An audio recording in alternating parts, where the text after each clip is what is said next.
नमस्कार, हस्तक्षेप में आपका स्वागत है। मैं हूं अमलेंदु। कल टीवी लाइव पर एक गंभीर परिचर्चा का आयोजन किया गया, जिसमें देश की राजनीति में हो रही उठापटक का विश्लेषण वरिष्ठ पत्रकारों द्वारा किया गया। इस परिचर्चा में मैंने भी हिस्सा लिया।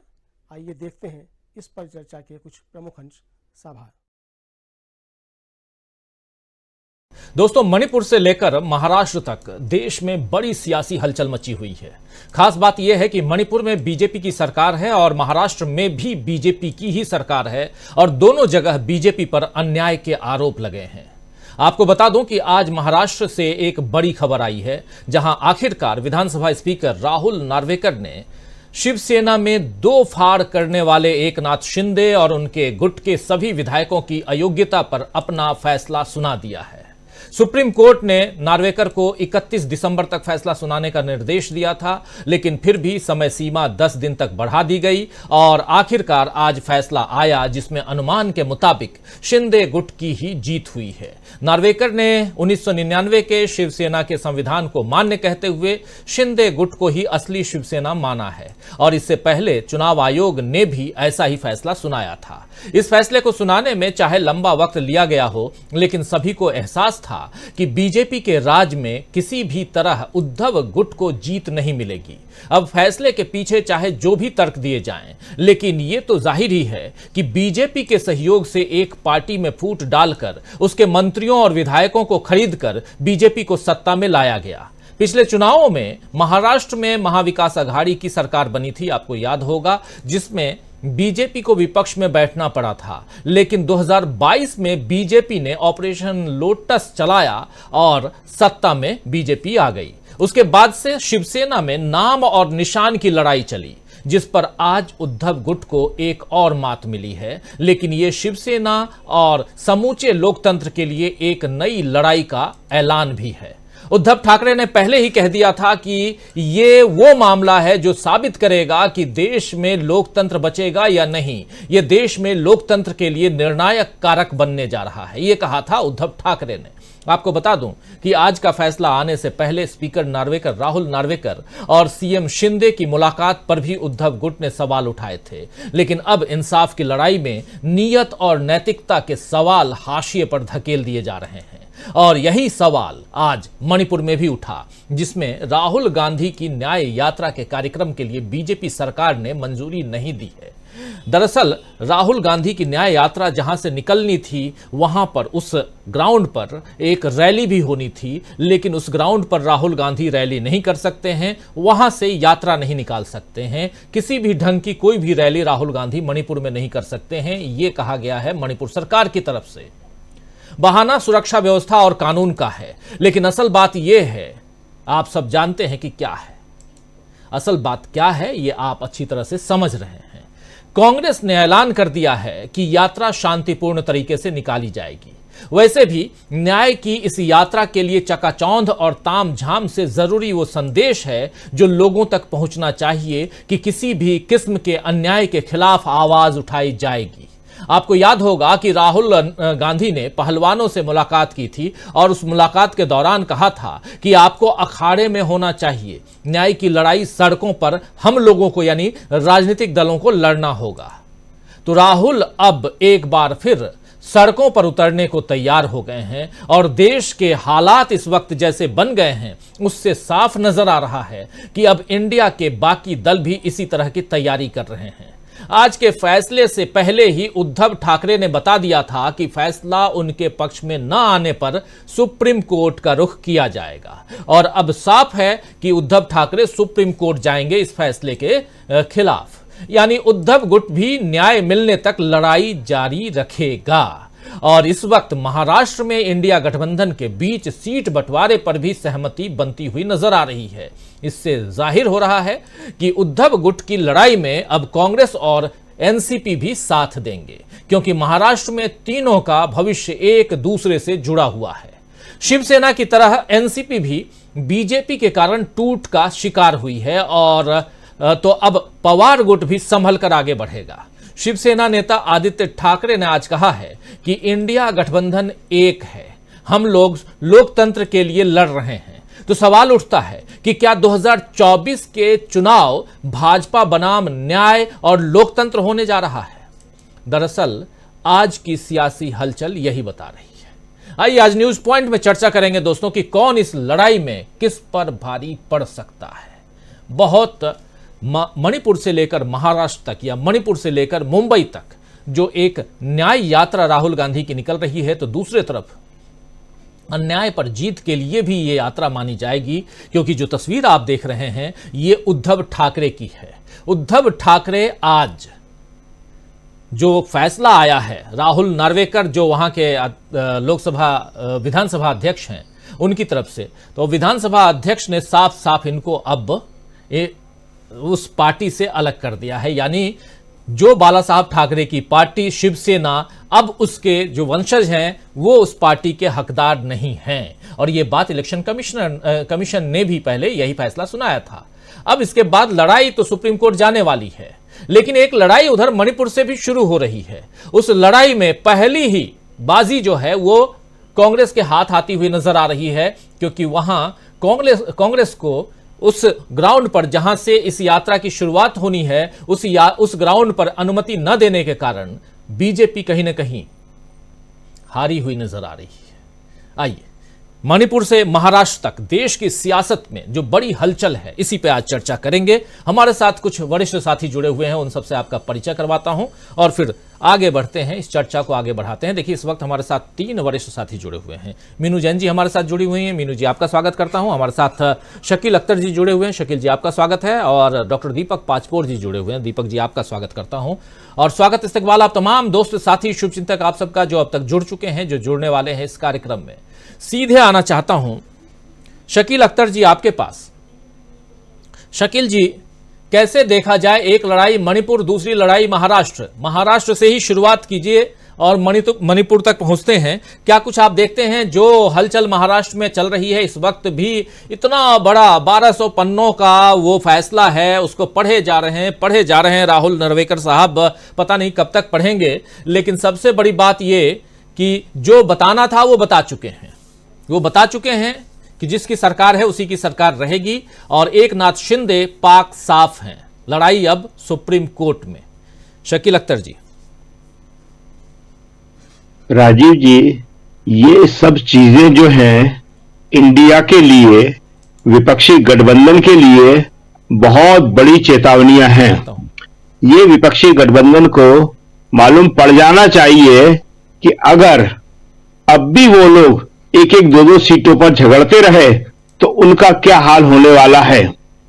देखिए, महाराष्ट्र में सबको मालूम था कि विधानसभा अध्यक्ष का यही फैसला आने वाला है और इसीलिए सुप्रीम कोर्ट ने कहा था कि इसको जल्दी से जल्दी किया जाए और इसके लिए इस साल की तारीख रखी थी कि इस साल के अंत तक यह फैसला हो जाना चाहिए। लेकिन 1.5-2 साल हो रहे हैं, अभी तक उस फैसले को लगातार लटकाया जाता रहा और उसके बाद भी वही फैसला हुआ जिसके बारे में सबको मालूम था कि यह न तो किसी भी रूप से महाराष्ट्र की जनता को स्वीकार्य है, न शिवसेना के कार्यकर्ताओं को स्वीकार्य है, न नैतिक दृष्टि से उचित है, न कानूनी दृष्टि से उचित है। लेकिन आप देखेंगे कि पिछले 10 साल में जो हो रहा है वो उसमें आप कह सकते हैं कि कुछ भी हो सकता है। मध्य प्रदेश में इसी तरह सरकार गिराई गई, कर्नाटक में इसी तरह की सरकार बनाई गई, महाराष्ट्र अपने आप में एक बड़ा उदाहरण है। कितने राज्य गिनवाए हम आपको। और महाराष्ट्र में यह होने से जो सबसे बड़ा राजनीतिक फॉलआउट होगा वो यह होगा कि जो करीब करीब बातचीत तय हो गई है, शिवसेना, उद्धव ठाकरे, शरद पवार, एनसीपी, कांग्रेस, तो ये अब नतीजे में पहुंच जाएगी। वहां पे अब ज्यादा झगड़ा नहीं बचा है, 1-2 सीटों का बचा है और वो खत्म हो जाएगा। तो जैसा कि हमने कहा कि ये ऐसी चेतावनियां हैं कि जिनको अब इंडिया गठबंधन को सुनना ही पड़ेगा। और इंडिया गठबंधन से हमारा मतलब है हर दल को। कोई भी दल ऐसा नहीं है जो इस वक्त बचा हुआ हो या अपने आप को सुरक्षित समझ रहा हो। 2 मुख्यमंत्रियों के ऊपर गिरफ्तारी की तलवार लटका रखी है। कभी इससे पहले सुना कि 2 मुख्यमंत्री शिबू सोरेन झारखंड के और दिल्ली के केजरीवाल कभी भी किसी भी क्षण वो गिरफ्तार हो सकते हैं। और मणिपुर में प्रधानमंत्री खुद नहीं गए। राहुल गांधी की ये दूसरी यात्रा की शुरुआत वहां से होने जा रही है। एक यात्रा वो उस वक्त करके आए जब मणिपुर सबसे ज्यादा जल रहा था और वहां जाके उन्होंने दोनों समुदायों से मुलाकात की, उनके दुख दर्द सुने और आके बताया कि वहां कितनी गंभीर स्थिति है और सरकार कुछ नहीं कर रही है। और अब अपनी यात्रा जो राहुल निकाल रहे हैं चुनाव से ठीक पहले, उन्हें क्या जरूरत थी मणिपुर चुनने की? वो कहीं से भी निकाल सकते थे, लेकिन वो इसीलिए निकाल रहे हैं कि भाई मणिपुर पे ध्यान दो। 8 महीने से ज्यादा हो गए, कितने लोग मरे हैं अब तो उनका कोई हिसाब भी नहीं है। कुछ लाशों का पता चलता है और कुछ डेड बॉडीज का अब पता भी नहीं चलता है। और ऐसे में वहां की जो राज्य सरकार है, जिसके ऊपर इस पूरे जनसंहार का आरोप है, सारे विपक्षी दल, मणिपुर के विपक्षी दल कह रहे हैं कि मुख्यमंत्री की शह पर ही ये सारा का सारा नियोजित नरसंहार वहां पे हो रहा है। और अब वो कह रहे हैं कि आप मणिपुर से यात्रा ही नहीं निकाल सकते। ये देश में क्या हो रहा है? क्या कभी ऐसा सुना आपने कि मणिपुर से आप यात्रा नहीं निकाल सकते? इसका मतलब इसके बाद वाले राज्यों में भी जहां जहां इनकी सरकारें हैं वो यही कहेंगे। तो इसका मतलब क्या हुआ कि राहुल की इस दूसरी यात्रा से वो और ज्यादा डरे हुए हैं, और ज्यादा घबराहट फैल गई है कि चुनाव से ठीक पहले राहुल गांधी की यात्रा जो डेंट करने वाली है, राहुल गांधी की यात्रा जो देश में माहौल बनाने वाली है, उसका मुकाबला वो राजनीतिक रूप से नहीं कर सकते हैं और उसका मुकाबला वो इस यात्रा को रोक के ही कर सकते हैं। लेकिन अब आपको मालूम है, सबको मालूम है कि राहुल में जो खासियत है, सबसे बड़ी हर आदमी में गुण सब होते हैं, और राहुल का एक गुण जो सबसे विशिष्ट है, जो आज की राजनीति में बहुत कम देखने को मिलता है, वो है बिना डरे लगातार लड़ते रहना, हताश नहीं होना। तो राहुल गांधी श्रीनगर में, आपको याद है कश्मीर के अंदर जब जा रहे थे तो वहां उनकी यात्रा रोक दी गई थी, लेकिन राहुल वहां पे भी पैदल चलते रहे और श्रीनगर पहुंचे थे। बहुत उन्हें चेतावनी दी गई कि आप कश्मीर में पैदल नहीं चल सकते, लेकिन राहुल चले। तो अब जो है इस बात को विपक्षी गठबंधन को बहुत साफ साफ समझ जाना चाहिए कि यह उनके पास आखिरी मौका है, अभी नहीं तो कभी नहीं। अगर इसके बाद मोदी जी का हैट्रिक हो गया तो ये यात्रा रोकने की बात तो अलग है, ये विपक्षी नेता घरों से भी नहीं निकल पाएंगे। और इसीलिए राहुल गांधी इतने साहस का काम कर रहे हैं, एक यात्रा फिर से निकाल रहे हैं। सारे विपक्ष के नेताओं का इसका समर्थन करना चाहिए और जल्दी से जल्दी सीट शेयरिंग करके एक कड़े मुकाबले की स्थिति बनाना चाहिए। जी राजीव जी, बिल्कुल जी। एक कंफ्यूजन है, जरा हमारे दर्शकों में भी कंफ्यूजन है, उसको दूर कर देना चाहता हूं। राहुल गांधी की यात्रा जहां से वो निकालना चाहते थे मणिपुर से, वहां से उस यात्रा को निकालने की मंजूरी नहीं है, इसलिए हम लगातार ये कह रहे हैं। और हमारे स्क्रॉल पे आप देख रहे होंगे आंशिक मंजूरी। आंशिक मंजूरी का मतलब यही है कि आप जा सकते हैं, कुछ लिमिट, सीमित जिसको कहते हैं हिंदी में, सीमित लोगों के साथ आप जा सकते हैं, मणिपुर से गुजर सकते हैं, लेकिन आप रैली नहीं कर सकते हैं, ये कहा गया है मणिपुर सरकार की तरफ से। यानी कि एक जगह जहां से यात्रा निकल रही है वहां राहुल गांधी खड़े होकर भाषण भी नहीं दे सकते, कुछ लोगों को इकट्ठा भी नहीं कर सकते। तो यह कैसी मंजूरी है? इसलिए हम लिखने के लिए जो ब्रेकिंग न्यूज हमारे नीचे आप देख रहे हैं, इसमें स्क्रॉल में आप अभी देख रहे थे कि आंशिक मंजूरी दी गई है। तो ये जो अगर कंफ्यूजन है तो इसको दूर कर लीजिए, कंफ्यूजन कुछ भी नहीं है। और जो हम बता रहे हैं, जिस पर भी बात हम लोग कर रहे हैं, शकील अख्तर जी अपनी बात रख रहे थे और शुरुआत में अपनी भूमिका में मैं भी वो बात रख चुका हूं कि इस यात्रा को मणिपुर सरकार कहें तो अभी तक मंजूरी उस हिसाब से नहीं दी है जिसमें वहां से ये यात्रा निकल रही है। और चूंकि आप बीजेपी की सरकार आपकी वहां पे है, वहां पे आप अपनी रैली करेंगे, वहां लोकल कुछ और कार्यक्रम होंगे। अभी अभी कुछ दिन पहले मुख्यमंत्री जी की रैली हुई, वहां पे मुख्यमंत्री जी उस रैली में भाग लिए गए, तो वो रैली होगी, लेकिन राहुल गांधी की यात्रा निकल रही है इसलिए रैली नहीं हो सकती है। और वहां की जो परिस्थितियां हैं वो अच्छी नहीं है, ये खुद स्वीकार कर रहे हैं वहां के सीएम बीरेन सिंह। तो समझ सकते हैं कि क्या हाल है मणिपुर का। और डबल उसमें नेता भी शामिल है, चाहे कांग्रेस पार्टी हो या विपक्ष हो या सत्ताधारी दल हो, सबका अपना अधिकार है, आप उसके ऊपर रोक नहीं लगा सकते। अगर आप रोक लगा रहे हैं तो देखिए मणिपुर पिछले लगभग 1 साल होने को आया, 1 साल से उबल रहा है और आप कुछ नहीं कर पाए, तो ये तो आपके ऊपर बहुत बड़ी बहुत आपकी छवि बताता है। आप बताते हैं कि आप अक्षम मुख्यमंत्री हैं, आप डबल इंजन की सरकार नहीं है, ट्रबल इंजन की सरकार है। आप मणिपुर में ट्रबल पैदा कर दिए आपने दो, वहां पे एक मणिपुर नहीं 2 मणिपुर बना दिए आपने। कुकी मणिपुर बना दिया, एक मैतेई मणिपुर बना दिया, एक कुकी पुलिस बना दी, एक मैतेई पुलिस बना दी। मणिपुर के लोग बताते हैं कि मणिपुर 2 हिस्सों में विभाजित हो चुका है। तो आप अक्षम तो आप खुद हैं, आपके अंदर क्षमता खुद है और आप दोष विपक्ष को दे रहे हैं, उन लोग लगा रहे हैं कि आप यहां से नहीं निकाल सकते और वहां से नहीं निकाल सकते। जैसा आपने बताया कि अगर आपकी रैली हो सकती है, आपकी सभाएं हो सकती है, तो ये रैली क्यों नहीं हो सकती? इसमें लोग जो इकट्ठे होंगे, वहां ऐसा तो है नहीं कि जो ये राहुल गांधी है या जो कांग्रेस पार्टी है जिनकी ये यात्रा है, कोई वहां पे कोई अशांति फैलाने के इरादे से जा रहे हैं। वो तो उसमें उसका टाइटल बता रहा है, वो जोड़ने के लिए और न्याय के लिए जा रहे हैं।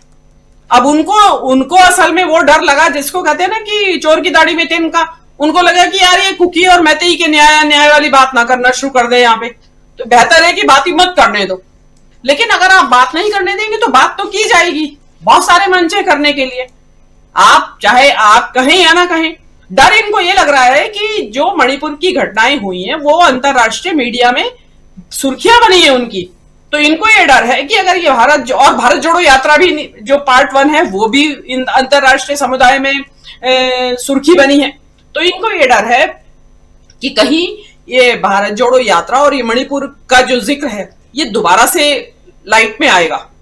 अगर यात्रा वहां से शुरू हो रही है तो डेफिनेटली इसका जिक्र होगा कि मणिपुर से क्यों शुरू हुई है, इसके निहितार्थ निकाले जाएंगे कि क्यों कांग्रेस मणिपुर में आई है। तो उस बात से डर है, इसलिए ये आंशिक मंजूरी और पूर्ण मंजूरी और इस तरह की बातें की जा रही हैं। लेकिन आप जितना इसके ऊपर रोक लगाएंगे, आप सोचते हैं हम इसको रोक लगा के हम इसको दबा देंगे प्रचार से, इसके प्रसार से, ये उतना और ज्यादा चर्चा का विषय बनेगी। जैसे अब आपके यहाँ बन रही है, सभी जगह हो रही है इस बात की चर्चा कि आपने बंद करा दिया, इसको मंजूरी नहीं दे रहे हैं। तो जितना आप इसको मुंह छुपाने की कोशिश करेंगे, आप उतने इसमें उघड़ रही है आपकी, पाखंड उघड़ रहा है आपका। और मोदी जी डरते हैं मणिपुर से। मणिपुर आज तक भी वो नाम नहीं ले रहे हैं। आप जो अंडमान का लक्षद्वीप का पैदा हुआ विवाद, उसमें क्या हुआ? सबसे पहले सभी यही कहने लगे कि आप वहां बैठ के मणिपुर के बारे में सोच रहे हैं। मोदी जी के ऊपर तंज हुए कि मणिपुर तो गए नहीं आप और लक्षद्वीप जाने की आपको सूझ गई। तो क्योंकि आप मणिपुर को देश का हिस्सा मान नहीं रहे हैं, इसीलिए आपने उसको अनदेखी कर रखी। आप इतना वहां जल रहा है मणिपुर। जो आप अभी बताया जो अख्तर साहब ने कि कुछ 60 से ऊपर लोगों की अभी वो पिछले महीने उनके अंतिम संस्कार किया गया, 2-3 महीने से शव उनके पड़े हुए थे। आप ये देखिए कि स्थिति क्या है वहां पे, हालत क्या है। तो आप उसको छुपाएंगे तो उजागर तो फिर भी होगी, चाहे वो मणिपुर से करे या आसाम से करे शुरू, लेकिन करेंगे क्योंकि मणिपुर का सोच के रखा है तो मणिपुर से ही करेंगे ये आपका। और रही महाराष्ट्र की बात, तो आपने जो महाराष्ट्र में जो निर्णय दिया है ये तो संभावित था निर्णय, जो उद्धव ठाकरे तो पहले ही कह चुके हैं। तो मामला यही है कि फिर वापस सुप्रीम कोर्ट जाएंगे वो लोग, फिर लटक जाएगा। 2 साल से उनकी सरकार चल रही है, वही लटकते फटकते अब ऐसे ही पूरी इसी तरीके से इसका टर्म पूरा हो जाएगा। लेकिन इसमें एक महाराष्ट्र की बात में बड़ी एक इंपॉर्टेंट बात भी हो रही है। ये जो मोदी सरकार जो ये वो चला रही है विकसित भारत संकल्प यात्राएं, शायद आपके यहाँ कल अगर पता नहीं इस विषय पे चर्चा हुई या नहीं हुई, वहां महाराष्ट्र के कुछ जिलों में विरोध हो रहा है उसका कि भाई ये मोदी सरकार की यात्रा, मोदी सरकार आपने लिखा हुआ है, ये मोदी सरकार की योजनाओं का प्रचार हो रहा है या भारत सरकार की योजनाओं का प्रचार हो रहा है। और कई जिलों में लोगों ने वहां पूरी तरह से विरोध भी उतारा है, इसको घुसने नहीं दे रहे अपने गांवों में उस यात्रा को, कि हम यहां नहीं घुसने देंगे।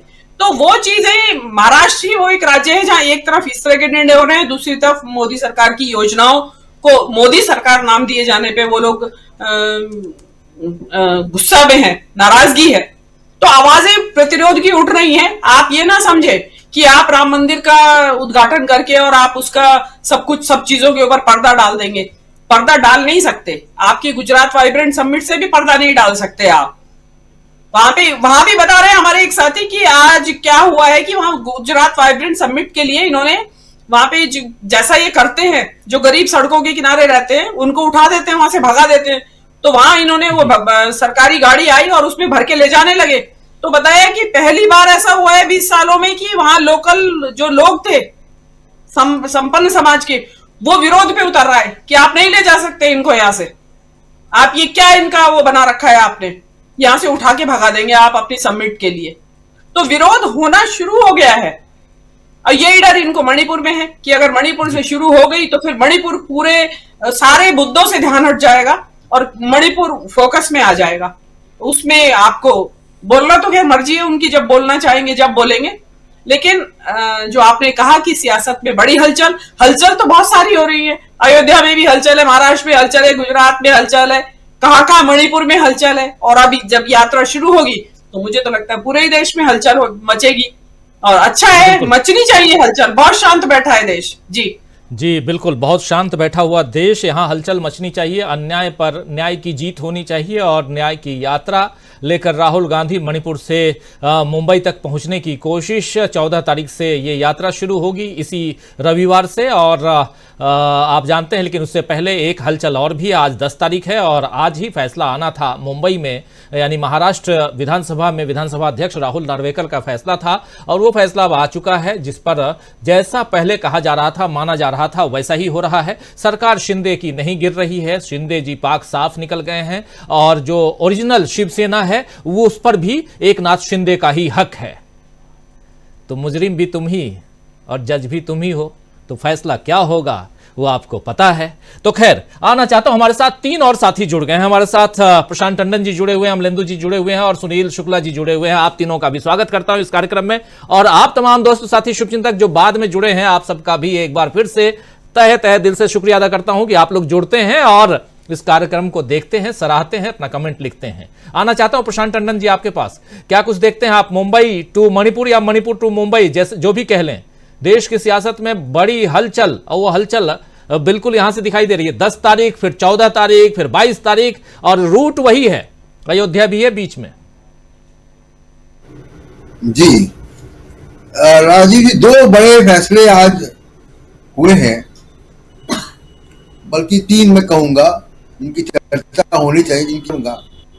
2 फैसले महाराष्ट्र के हैं और एक बड़ा फैसला कांग्रेस ने राम मंदिर ट्रस्ट के न्योते को अस्वीकार करके एक बड़ा फैसला किया कि वो राम मंदिर की प्राण प्रतिष्ठा में कांग्रेस अध्यक्ष या सोनिया गांधी वहां पे नहीं जाएंगे। ये एक बड़ा राजनीतिक फैसला है और बोल्ड फैसला है। ये फैसला कांग्रेस की राजनीति को एक नई दिशा देगा एकदम, और बहुत से लोग इसके बारे में कयास लगा रहे थे। और आप देखिए कि अब मोदी साहब के इस कार्यक्रम को, 22 तारीख कार्यक्रम को, केवल कांग्रेस पार्टी नहीं जी, चारों शंकराचार्य ने भी इसका बायकॉट किया है। तमाम सारे धार्मिक नेता इसको मानने को तैयार नहीं है और कांग्रेस ने फैसला करके एक लाइन जरूर तय कर दी है, जो इस मामले में कांग्रेस की अभी तक की जो राजनीति थी जी, वो बड़ी ढुलमुल राजनीति थी, है भी नहीं भी है, जिसको कहते हैं कि करेजियस नहीं थी और हिम्मत वाली लाइन नहीं थी। और अब एक कांग्रेस ने एक बोल्ड राजनीतिक फैसला लिया है और ये साफ साफ कहा है कि मंदिर का उद्घाटन धार्मिक अनुष्ठान नहीं है, एक राजनीतिक कार्यक्रम है मोदी साहब का और इसलिए हम इसमें शामिल हैं। ये बीजेपी और आरएसएस का राजनीतिक कार्यक्रम है जी। और यही बात अब शंकराचार्य भी कह रहे हैं, यही बात देश के दूसरे धर्माचार्य भी कह रहे हैं। तो एक बड़ी सीधी सी एक लाइन कांग्रेस ने खींच दी है और जिसकी चर्चा मैं कर रहा था कल कि कांग्रेस को बहुत सारा जो समुदाय है, सामाजिक गुट है, जिन्होंने पिछले 30 साल में कांग्रेस से दूरी बना ली थी, वो अब तेजी से कांग्रेस की तरफ आएंगे। ये फैसला भी उनमें से एक बड़ा फैसला है जिसमें कि तमाम सारे क्षेत्रीय दलों को छोड़कर कांग्रेस की तरफ लोग आएंगे। एक तो ये बात। दूसरी बात, महाराष्ट्र के 2 फैसले हैं जिनकी चर्चा मैं करना चाहता हूं। एक,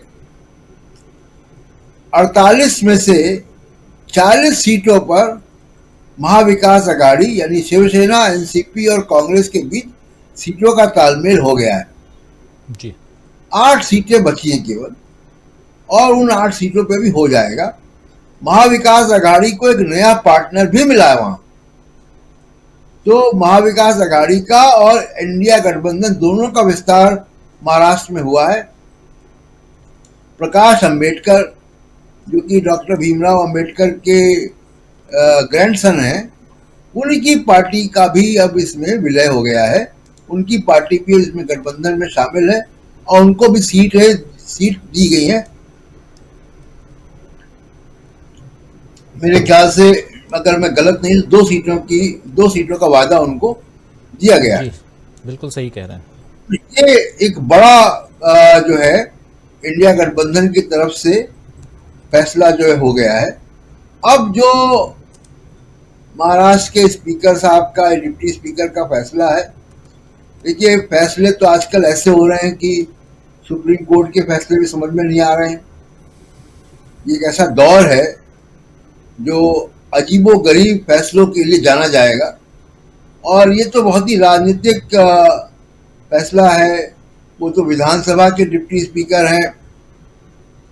हम तो पहली बार पार्लियामेंट के दोनों सदनों के पीठासीन अधिकारियों का जो आचरण है वो घोर राजनीतिक, और अब तक के आचरण से, उस आसन की जो मर्यादा है उससे बहुत इतर हटके हम आचरण देख रहे हैं। तो बहुत आश्चर्य की बात नहीं जो उन्होंने फैसला किया है। अब वो सुप्रीम कोर्ट में फैसला जाएगा, लेकिन अंतिम फैसला देखिए जनता की अदालत का, और वो अगले कुछ महीनों में जनता बता देगी कि असली शिवसेना कौन है। बिल्कुल राजीव जी। जी बिल्कुल, जनता के अदालत में इसी साल 2024 में ही दोनों, चाहे वो लोकसभा के लिए जाना हो या विधानसभा, दोनों इलेक्शन इसी साल है, 2024 में ही है। और हो सकता है कि लोकसभा के चुनाव के साथ विधानसभा का चुनाव भी हो जाए, ये भी कहा जा रहा है। हालांकि उम्मीद अब बहुत कम बची है, लेकिन जनता के अदालत में फैसला होगा, ये बिल्कुल सही आप कह रहे हैं। हमारे साथ सुनील शुक्ला जी भी जुड़े हुए हैं। सुनील जी, आपसे भी समझना चाहता हूं, मणिपुर टू मुंबई और जो हलचल है मणिपुर की यात्रा, न्याय यात्रा, इधर एक न्याय की बात और उसमें उम्मीदें जो लगा कर बैठे थे, खासकर उद्धव गुट के लोग, उनको मुंह की खानी पड़ी है। एकनाथ शिंदे बगावत करते हैं, घर से निकलते हैं और सीधे गुजरात पहुंचते हैं, गोवा पहुंचते हैं, गोवा से फिर सीधे गुवाहाटी पहुंचते हैं, वापस भी वैसे ही आते हैं। पहले गुजरात जाते हैं, फिर गुवाहाटी, फिर गोवा आते हैं, फिर मुंबई आते हैं। ये किस्सा हम लोग देख चुके पिछले साल मई महीने का किस्सा है ये। और उसके बाद से देखिए परिस्थितियां कैसे बदलती हैं, क्या कुछ हो जाता है। तो और अब 1200 पन्ने का जो फैसला है वो पढ़ रहे थे अभी से थोड़ी देर पहले राहुल नार्वेकर, जो विधानसभा अध्यक्ष हैं। उन्होंने भी इस फैसले को सुनाने में बहुत समय लिया, बार बार सुप्रीम कोर्ट से उनको फटकार लगी। और बने रहिए, परिचर्चा अभी जारी है। वीडियो को लाइक और शेयर कर दीजिए और चैनल को सब्सक्राइब कर लीजिए। आइए आगे सुनते हैं इस चर्चा। फाइनली आज उनको फैसला सुनाना पड़ा। फैसला उन्होंने उसी ढंग का सुनाया है जैसा इलेक्शन कमीशन ने पहले बता दिया है, और उसी आधार पे ये अपने फैसले को आगे बढ़ाए हैं। दूसरी तरफ आप मणिपुर में देखिए, राहुल गांधी जा सकते हैं, पैदल मार्च कर सकते हैं, लेकिन भीड़ नहीं होनी चाहिए, कोई रैली नहीं होनी चाहिए। डबल इंजन की सरकार वहां भी, डबल इंजन की सरकार यहां भी, और वहां भी न्याय की यात्रा, यहां भी न्याय की गुहार। क्या कुछ कहेंगे? धन्यवाद राजीव जी। राहुल नार्वेकर साहब के फैसले से तो किसी को आश्चर्य नहीं हुआ होगा। जो राहुल नार्वेकर साहब की गतिविधियों से परिचित हैं या सुप्रीम कोर्ट के आदेश के बाद जिस तरह का उन्होंने रवैया अख्तियार किया था, तो किसी को यह उम्मीद, जो ये उन्होंने निर्णय सुनाया है, सबको अपेक्षा यही थी कि ऐसा ही होगा। वह किसी को अयोग्य, कम से कम शिंदे गुट का अयोग्य नहीं करने जा रहे हैं। जब सुप्रीम कोर्ट ने सरकार को खारिज नहीं किया, जो कि सुप्रीम कोर्ट ने स्पष्ट रूप से कहा कि जो कुछ भी विधानसभा अध्यक्ष ने या राज्यपाल ने किया वह कानून सम्मत नहीं था, वह उनसे गलती हुई, स्पष्ट रूप से उन्होंने कहा। और जब अगर एक ऐसी सरकार बनी जो कानून सम्मत निर्णयों के आधार पर बनी, कानून सम्मत गैर कानूनी निर्णयों के आधार पर बनाई गई, वह सरकार कैसे चल सकती है? सामान्य बुद्धि से अगर सोचा जाए तो उस सरकार को सर्वोच्च न्यायालय ने भी खारिज नहीं किया। तो नार्वेकर साहब से कोई उम्मीद नहीं कर रहा था कि वो सिंधिया गुट के लोगों को खारिज करने जा रहे हैं। अब ये तो जिस तरह का उन्होंने फैसला दिया है कि सिंधिया साहब भी सही हैं और उद्धव गुट के जो विधायक है वो भी सही हैं। अगर दोनों पार्टियों के व्हिप के निर्देश सही हैं और दोनों गुट के विधायकों ने एक व्हिप का तो उल्लंघन किया ही, और बावजूद इसके आप मानते हैं कि नहीं वो भी सही है और ये भी सही है, तो ठीक है, नार्वेकर साहब है, उनको चैलेंज कौन करेगा? वो एक संवैधानिक पीठ पर बैठे हुए, फिर मामला सुप्रीम कोर्ट में जाएगा। सुप्रीम कोर्ट में इसके पहले जो स्थिति हुई थी सबके सामने है। तो मैं व्यक्तिगत रूप से तो कभी ये उम्मीद नहीं बांधे था कि नार्वेकर साहब के कुर्सी से कोई ऐसा निर्णय आएगा जो बड़ा विस्फोटक होगा, या ऐसा निर्णय हो जाएगा जिसमें कोई संसदीय इतिहास बन जाएगा। मुझे व्यक्तिगत रूप में उम्मीद नहीं थी, और कम से कम मेरी सोच सही साबित हुई। मणिपुर से जहां तक राहुल गांधी की यात्रा के शुरू करने का सवाल है, देखिए मैं अभी मुतमईन हूं कि राहुल गांधी की उस यात्रा को मणिपुर से शुरू करने में कोई रोक नहीं पाएगा जी। और अभी तक जो स्थिति, आप सरकार ने कहा कि आप वहां कोई रैली नहीं कर सकते हैं, रैली राहुल गांधी आयोजित तो कर नहीं रहे हैं, अब जनता को रोक लीजिएगा। जब उस जगह पहुंच करके अपने 5 साथियों के साथ राहुल गांधी जब यात्रा शुरू करेंगे तो वहां कोई जनता को आने से आप रोक लीजिएगा, जिस सरकार की ताकत होगी रोक लेगा। और इसमें राहुल गांधी की लोकप्रियता का भी पैमाना सामने आ जाएगा कि राहुल गांधी कितने लोकप्रिय हैं। मणिपुर में जिन लोगों ने उनका स्वागत किया था खुले मन से और एकदम हाथ फैला करके, वो कौन लोग थे, ये सरकार को भी समझ में आ जाएगी। राहुल गांधी वहां से ही यात्रा शुरू करेंगे, उस यात्रा को कोई रोक नहीं सकता। ये मैं बिल्कुल आश्वस्त हूं इस विषय को लेकर के। सरकार जो बात कर रही है कि आप वहां रैली नहीं कर सकते हैं, रैली अगर आदमी रहेगा तो उससे बात करेंगे, लोग नहीं आएंगे तो आप कहीं रैली नहीं कर सकते हैं। आपको अनुमति दे दी जाए कि आप रैली कर लीजिए जहां चाहिए वहां। अरे रैली किसकी होती है? लोगों की होती है। जब लोग आएंगे तो आप रैली अपने आप हो जाएगी, आप उनको बोलने से रोक नहीं सकते।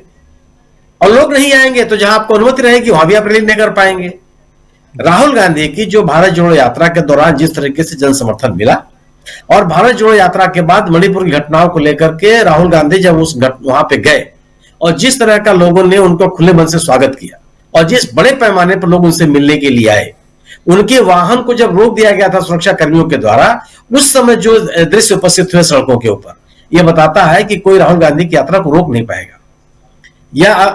और ये संभव नहीं है कि मणिपुर में आप घुसने से उनको मना कर दें, यह भी संभव नहीं है।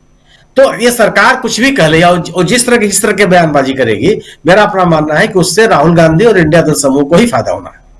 लोग उससे राहुल गांधी को छोड़ के चले जाएंगे, या इस निषेध लगाने से लोग राहुल गांधी की रैली में या उस यात्रा में शामिल नहीं होंगे, ऐसा हो नहीं सकता। और अगर ऐसा होता है तो हम और आप या जितने भी विश्लेषक इंडिया दल समूह की सफलताओं को लेकर के उम्मीद बांधे हुए हैं, सब बेमानी है जी। यात्रा वहीं से शुरू होगी। तीसरी बात कि जो आज महाराष्ट्र में हुआ, उस फैसले से महाविकास अघाड़ी को फायदा है।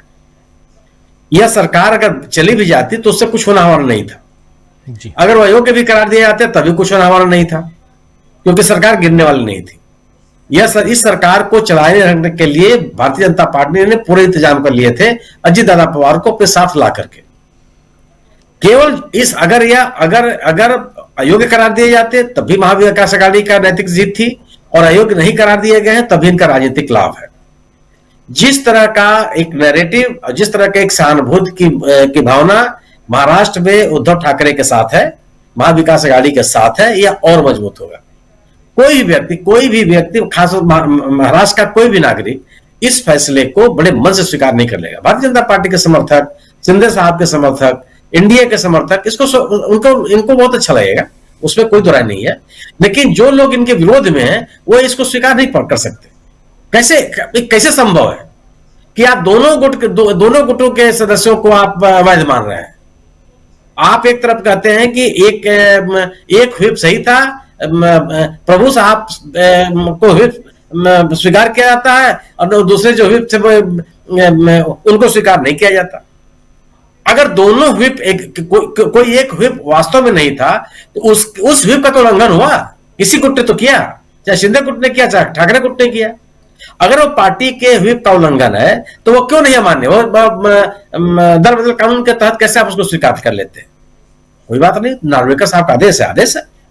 तो इससे यह, लेकिन मेरा अपना यह मानना है कि जो ये राजनीतिक हलचल है, इस राजनीतिक हलचल से भारतीय जनता पार्टी के खिलाफ महाविकास अघाड़ी को महाराष्ट्र में एक राजनीतिक बढ़त मिलेगी और इंडिया दल समूह के में जो दल शामिल है उनके लिए भी एक तरह का यह संदेश है कि आप किस तरह की राजनीति को देखना चाहते हैं।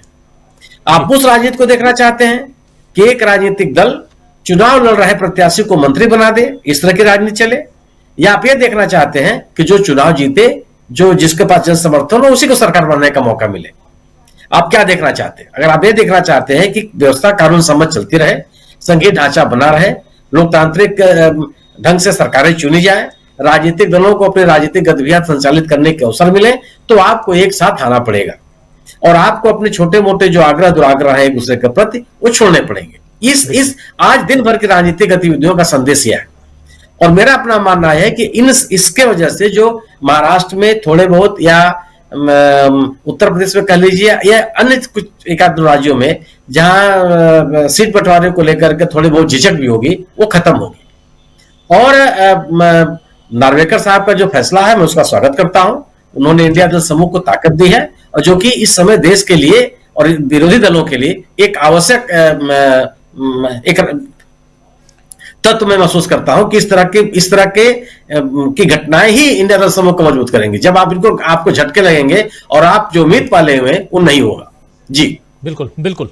इंडिया दल समूह, इंडिया गठबंधन जो है वो गठबंधन अब अपनी तैयारियों के लिए लगातार बैठकें कर रहा है और इस बीच आज जो महाराष्ट्र से खबर आई है और उसी पर चर्चा उधर मणिपुर की भी कर रहे हैं। दो चर्चा यहां प्रमुख रूप से हम कर रहे हैं और तीसरी चर्चा राम मंदिर की भी, जिसके बारे में अभी हमारे साथी प्रशांत टंडन जी थोड़ी देर पहले बता रहे थे कि सोनिया गांधी और मल्लिकार्जुन खड़गे ने राम मंदिर उद्घाटन के दिन यानी 22 तारीख को वहां जाने से इनकार कर दिया है। उन लोगों में वो भी शामिल हो गई हैं जिनमें 4 शंकराचार्य भी हैं, देश के चारों मठों के शंकराचार्य भी हैं जो नहीं जा रहे हैं। और ऐसे कई लोग हैं जो राम मंदिर के उद्घाटन का बहिष्कार कर रहे हैं। उसके कई अलग अलग कारण हैं। यहाँ बात राजनीति की नहीं बल्कि यहाँ बात बहुत हद तक धार्मिक हो गई है और धर्म के नाम पर वहाँ विभेद दिखा जा रहा है, भेद देखा जा रहा है, बंटवारा देखा जा रहा है राम मंदिर के उद्घाटन के दिन को लेकर। अभी आने वाले समय में बहुत सारी बातें और खुलकर सामने आएंगी, वो बात हम आप तक पहुंचाएंगे ही। लेकिन दूसरी तरफ मणिपुर है और उधर तीसरी तरफ जो है वो मुंबई है। मुंबई की कहानी आप तक पहुंच चुकी है। मणिपुर की कहानी भी यही है कि राहुल गांधी की न्याय यात्रा से मणिपुर सरकार या मणिपुर की डबल इंजन सरकार इतनी परेशान है कि राहुल गांधी को उस ग्राउंड से यात्रा की शुरुआत नहीं करने दे रही है जिस ग्राउंड से राहुल गांधी चाहते थे कि लोग थोड़े इकट्ठा हों, एक रैली को वो संबोधित करें और वहां से अपनी यात्रा की शुरुआत करें, जैसे उन्होंने कन्याकुमारी में की थी। लेकिन यहां पर कहा जा रहा है कि आप भीड़ लेके नहीं चलेंगे, चुपचाप शांतिपूर्ण निकलेंगे, कोई जुलूस नहीं होना चाहिए, कोई जत्था नहीं होना चाहिए। इन शर्तों के साथ आप अगर आगे निकल सकते हैं तो निकलिए। कांग्रेस पार्टी ने आज प्रेस कॉन्फ्रेंस की है और केसी वेणुगोपाल और जयराम रमेश ने और साफ साफ कह दिया है कि हम 14 तारीख से मणिपुर की राजधानी इंफाल से अपनी यात्रा, न्याय यात्रा जारी करेंगे। ये साफ साफ कह दिया गया है। तो यहां ये कहानी यहीं खत्म नहीं होती है बल्कि यहां से कहानी शुरू होती है जो मुंबई तक आती है। तो पहले मुंबई, और मुंबई की बात हम कर रहे हैं। डॉक्टर दीपक पाचपोर जी, क्या लगता है आपको कि जो बात अभी सुनील शुक्ला जी कह रहे थे और बहुत पते की बात कर रहे थे कि शिंदे सरकार को अभयदान देकर कहीं ना कहीं उद्धव गुट को या महाविकास अघाड़ी को या इंडिया गठबंधन को फायदा पहुंचा गए हैं राहुल नार्वेकर साहब, कैसे देखते हैं? जी, निश्चित रूप से उम्मीद तो सबको यही थी कि जिस तरीके से सुप्रीम कोर्ट की गाइडलाइन है और जो उनका ऑर्डर है, अभी पूरा ऑर्डर तो हम लोगों ने पढ़ा नहीं है, लेकिन निश्चित रूप से जो प्रत्यक्ष आंखों से दिख 1200 रहा है पन्ने का और है। कोई भी हाँ जी, 1200 पन्ने का है। आपके पास समय जी नहीं जी है। जी, हाँ नहीं, हालांकि ये सरकार हमेशा चाहती है कि तो 500 पेज के जो एक्ट होते हैं उसके बारे में सरकार रख देती है लोकसभा में, कहती है कि इसके ऊपर तुरंत चर्चा हो जाए, वो एक अलग बात है, क्योंकि उन्हें लगता है कि सारे लोग जो है बहुत तेजी से पढ़ना जानते हैं, तो वो एक अलग बात है। सबको उम्मीद ये थी कि न्याय होगा, लेकिन जब न्याय नहीं होता वहीं पर से अन्याय के खिलाफ जो है लड़ाई की शुरुआत भी वहीं से होती है। वही जो होता है स्टार्टिंग पॉइंट होता है अन्याय के खिलाफ लड़ाई का। तो उस लड़ाई के खिलाफ जो है ये बातें शुरू होंगी, और निश्चित रूप से मैं भी इस बात से सहमत हूं कि वहां पर जो है महाविकास आघाड़ी जो है वो निश्चित रूप से मजबूत होगा, और जनता भी जो है वो सामने देख रही है। क्योंकि आप ठीक है अपने नियमों के अनुसार चाहे जिसे असली शिवसेना घोषित कर दे, लेकिन सारी दुनिया जानती है, वहां के लोग जानते हैं, महाराष्ट्र के लोग जानते हैं कि उद्धव ठाकरे अकेले भी अगर कहीं पर खड़े होंगे तो ये माना जाएगा कि असली शिवसेना जो है वो यही है, क्योंकि बाल ठाकरे के उत्तराधिकारी आज भी जो है वही माने जाते हैं। तो इसका असर भी हम देखेंगे कि लोकसभा का जब चुनाव होगा तो उसमें क्या होने जा रहा है। वहां पे सीटों का बंटवारा लगभग सील हो चुका है, तो अब इसके खिलाफ जो है मुझे ऐसा लगता है कि जनता जो है भरपूर सपोर्ट जो करेगी। लेकिन हम देखते हैं कि अब ये महाराष्ट्र की जनता पर निर्भर करता है कि किस तरीके से इसे स्वीकार करती है। लेकिन मुझे ऐसा लगता है कि वो इस बात के लिए बिल्कुल तो तैयार नहीं होगी कि असली शिवसेना को उसके ही घर से बाहर निकाल दिया गया है, और एक जो नकली शिवसेना है, जो तोड़फोड़ करके आई हुई शिवसेना है, उसने जो है सत्ता पर काबिज कर लिया है। तो अब आगे देखते हैं लोकसभा में क्या होगा। अगले ही कुछ दिनों में 14 तारीख को भी काफी कुछ साफ हो जाएगा कि किस तरीके से महाविकास आघाड़ी महाराष्ट्र में जो हो सकता है कि पैरेलल वहां पर जो है वो भी अपना शक्ति प्रदर्शन करे। और चूंकि इसका समापन मुंबई में ही होने जा रहा है, तो आप देखिए कि 20 मार्च को जो है बहुत बड़ा वहां पर शक्ति प्रदर्शन होगा। ऐसा जो मेरे जो संपर्क है वहां पर महाराष्ट्र के कुछ लोगों से, वो बता रहे हैं कि असली ताकत जो है 20 तारीख को दिखाएंगे जब राहुल गांधी वहां पर पहुंचेंगे। अब ये कितनी ताकत दिखा पाते हैं ये आने वाले समय की बात है। दूसरी बात जो मुझे लग रहा था कि अभी 2 लोगों का नाम लिया गया है कि 2 मुख्यमंत्री जो है वो ईडी के रडार पे हैं, कभी भी गिरफ्तार हो सकते हैं। तो मैं आपको जानकारी दे दूं कि हमारे छत्तीसगढ़ के मुख्यमंत्री को भी आप उसमें शामिल कर सकते हैं, क्योंकि उनका नाम भी है जी। अब तीन मान के चलिए। मुख्यमंत्री नहीं, वो पूर्व मुख्यमंत्री हो गए एक्चुअली। हाँ, पूर्व मुख्यमंत्री हैं, लेकिन ठीक है वो एक वाला मामला लेके वो भी बड़े नेता है, तो वो भी रडार पर हैं। वो भी कब ले लिए जाएंगे कहा नहीं जा सकता। उनका नाम भी एफआईआर में ईडी की उसमें आ चुका है। तो अब देखते हैं कि किस और क्या होने जा रहा है। मुख्य रूप से मेरा ये कहना था कि दूसरे मणिपुर की बात कल भी आपने पूछा था राजू जी कि मणिपुर में अगर परमिशन नहीं दी जाती राहुल गांधी को, तो मैंने कहा था कि यहीं से जीत की शुरुआत जो है राहुल गांधी की हो रही है। और अब भारत के सामने, देश के सामने बात बड़ी साबित हो गई है कि मणिपुर से जो यात्रा शुरू होने जा रही है उससे पूरी की पूरी बीजेपी जो है, पूरी की पूरी सरकार है, वो घबराई हुई है। राहुल गांधी वहां से यात्रा तो निकालेंगे, ये बात लगभग तय है। अब वापस कदम खींचने का कोई सवाल ही नहीं उठता, और ये बहुत अच्छी बात होगी। देखिए, भारत जोड़ो यात्रा का पार्ट 1 जब निकला तो काफी कुछ स्मूथली चला गया, उम्मीदों के विपरीत बहुत स्मूथली चला गया। पहले माना गया था कि इसको जगह जगह रोका जाएगा, बहुत सारी विपक्षी दलों की जहां जहां सरकारें हैं रोडे अटकाए जाएंगे, लेकिन वैसा नहीं हुआ। उसका कारण ये था कि पहले से भारतीय जनता पार्टी को लगता था कि ये यात्रा कहां हो सकेगी, 4-4.5 हजार किलोमीटर की यात्रा शायद ही हो सके। लेकिन राहुल गांधी ने जब पूरा कर दिया, और अब ऐसे वक्त में जब राहुल गांधी उसका सीक्वल शुरू करने जा रहे हैं 14 तारीख से, साथ ही साथ इंडिया गठबंधन भी अब उसके साथ खड़ा हो गया, तो उसका डरना, भारतीय जनता पार्टी का डरना, केंद्र सरकार का डरना लाजिमी है। और चूंकि मणिपुर में उनकी सरकार है, तो अब देखते हैं कि उसमें किस तरीके से 14 तारीख का जो मामला है उसको किस तरीके से कांग्रेस डील करती है। लेकिन मेरी बड़ी एक व्यक्तिगत इच्छा यह है कि वहां पर कांग्रेस को शक्ति प्रदर्शन अपना करना होगा। शक्ति प्रदर्शन का मतलब कोई हिंसात्मक नहीं, कोई लड़ाई झगड़ा नहीं, लेकिन बिल्कुल गांधीवादी तरीके से वहां पर जाए, अपना मोर्चा वैसे निकाले जिस प्रकार से बहुत सारे गांधी जी के समय के जो आंदोलन हुए थे, नमक संबंधी कानून तोड़ने का जो दांडी मार्च की यात्रा थी वगैरह वगैरह, बहुत सारे जो हमारे इतिहास में दर्ज है, वैसी ही एक यात्रा होनी चाहिए जिसमें सीधे सीधे टकराव दिखना चाहिए। तब कहीं ये रजिस्टर्ड होगा कि कांग्रेस जो है पहले जैसी मजबूत है।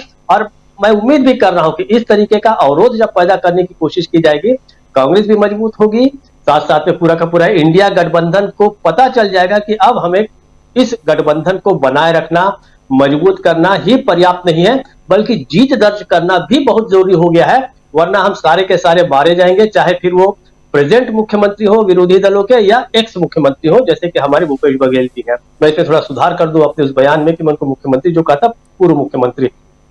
राजीव जी जी बिल्कुल बिल्कुल। राहुल गांधी ऐसे भी गांधीवादी तरीके से अपनी यात्रा या अपनी राजनीति करते हैं, वो तो साफ दिखाई देता है। और गांधीवादी तरीके में आप देखेंगे कि लोग आते गए, कारवां बनता गया।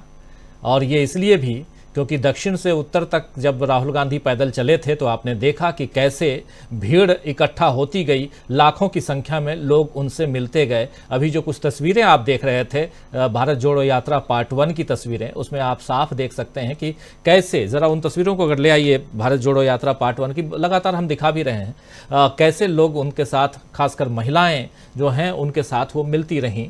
और एक भरोसा, और उसी भरोसे की ज़रूरत है आज के दौर में, नेता हो या और भी कोई भी हो जो जन सरोकार के लिए सड़क पे निकलता है।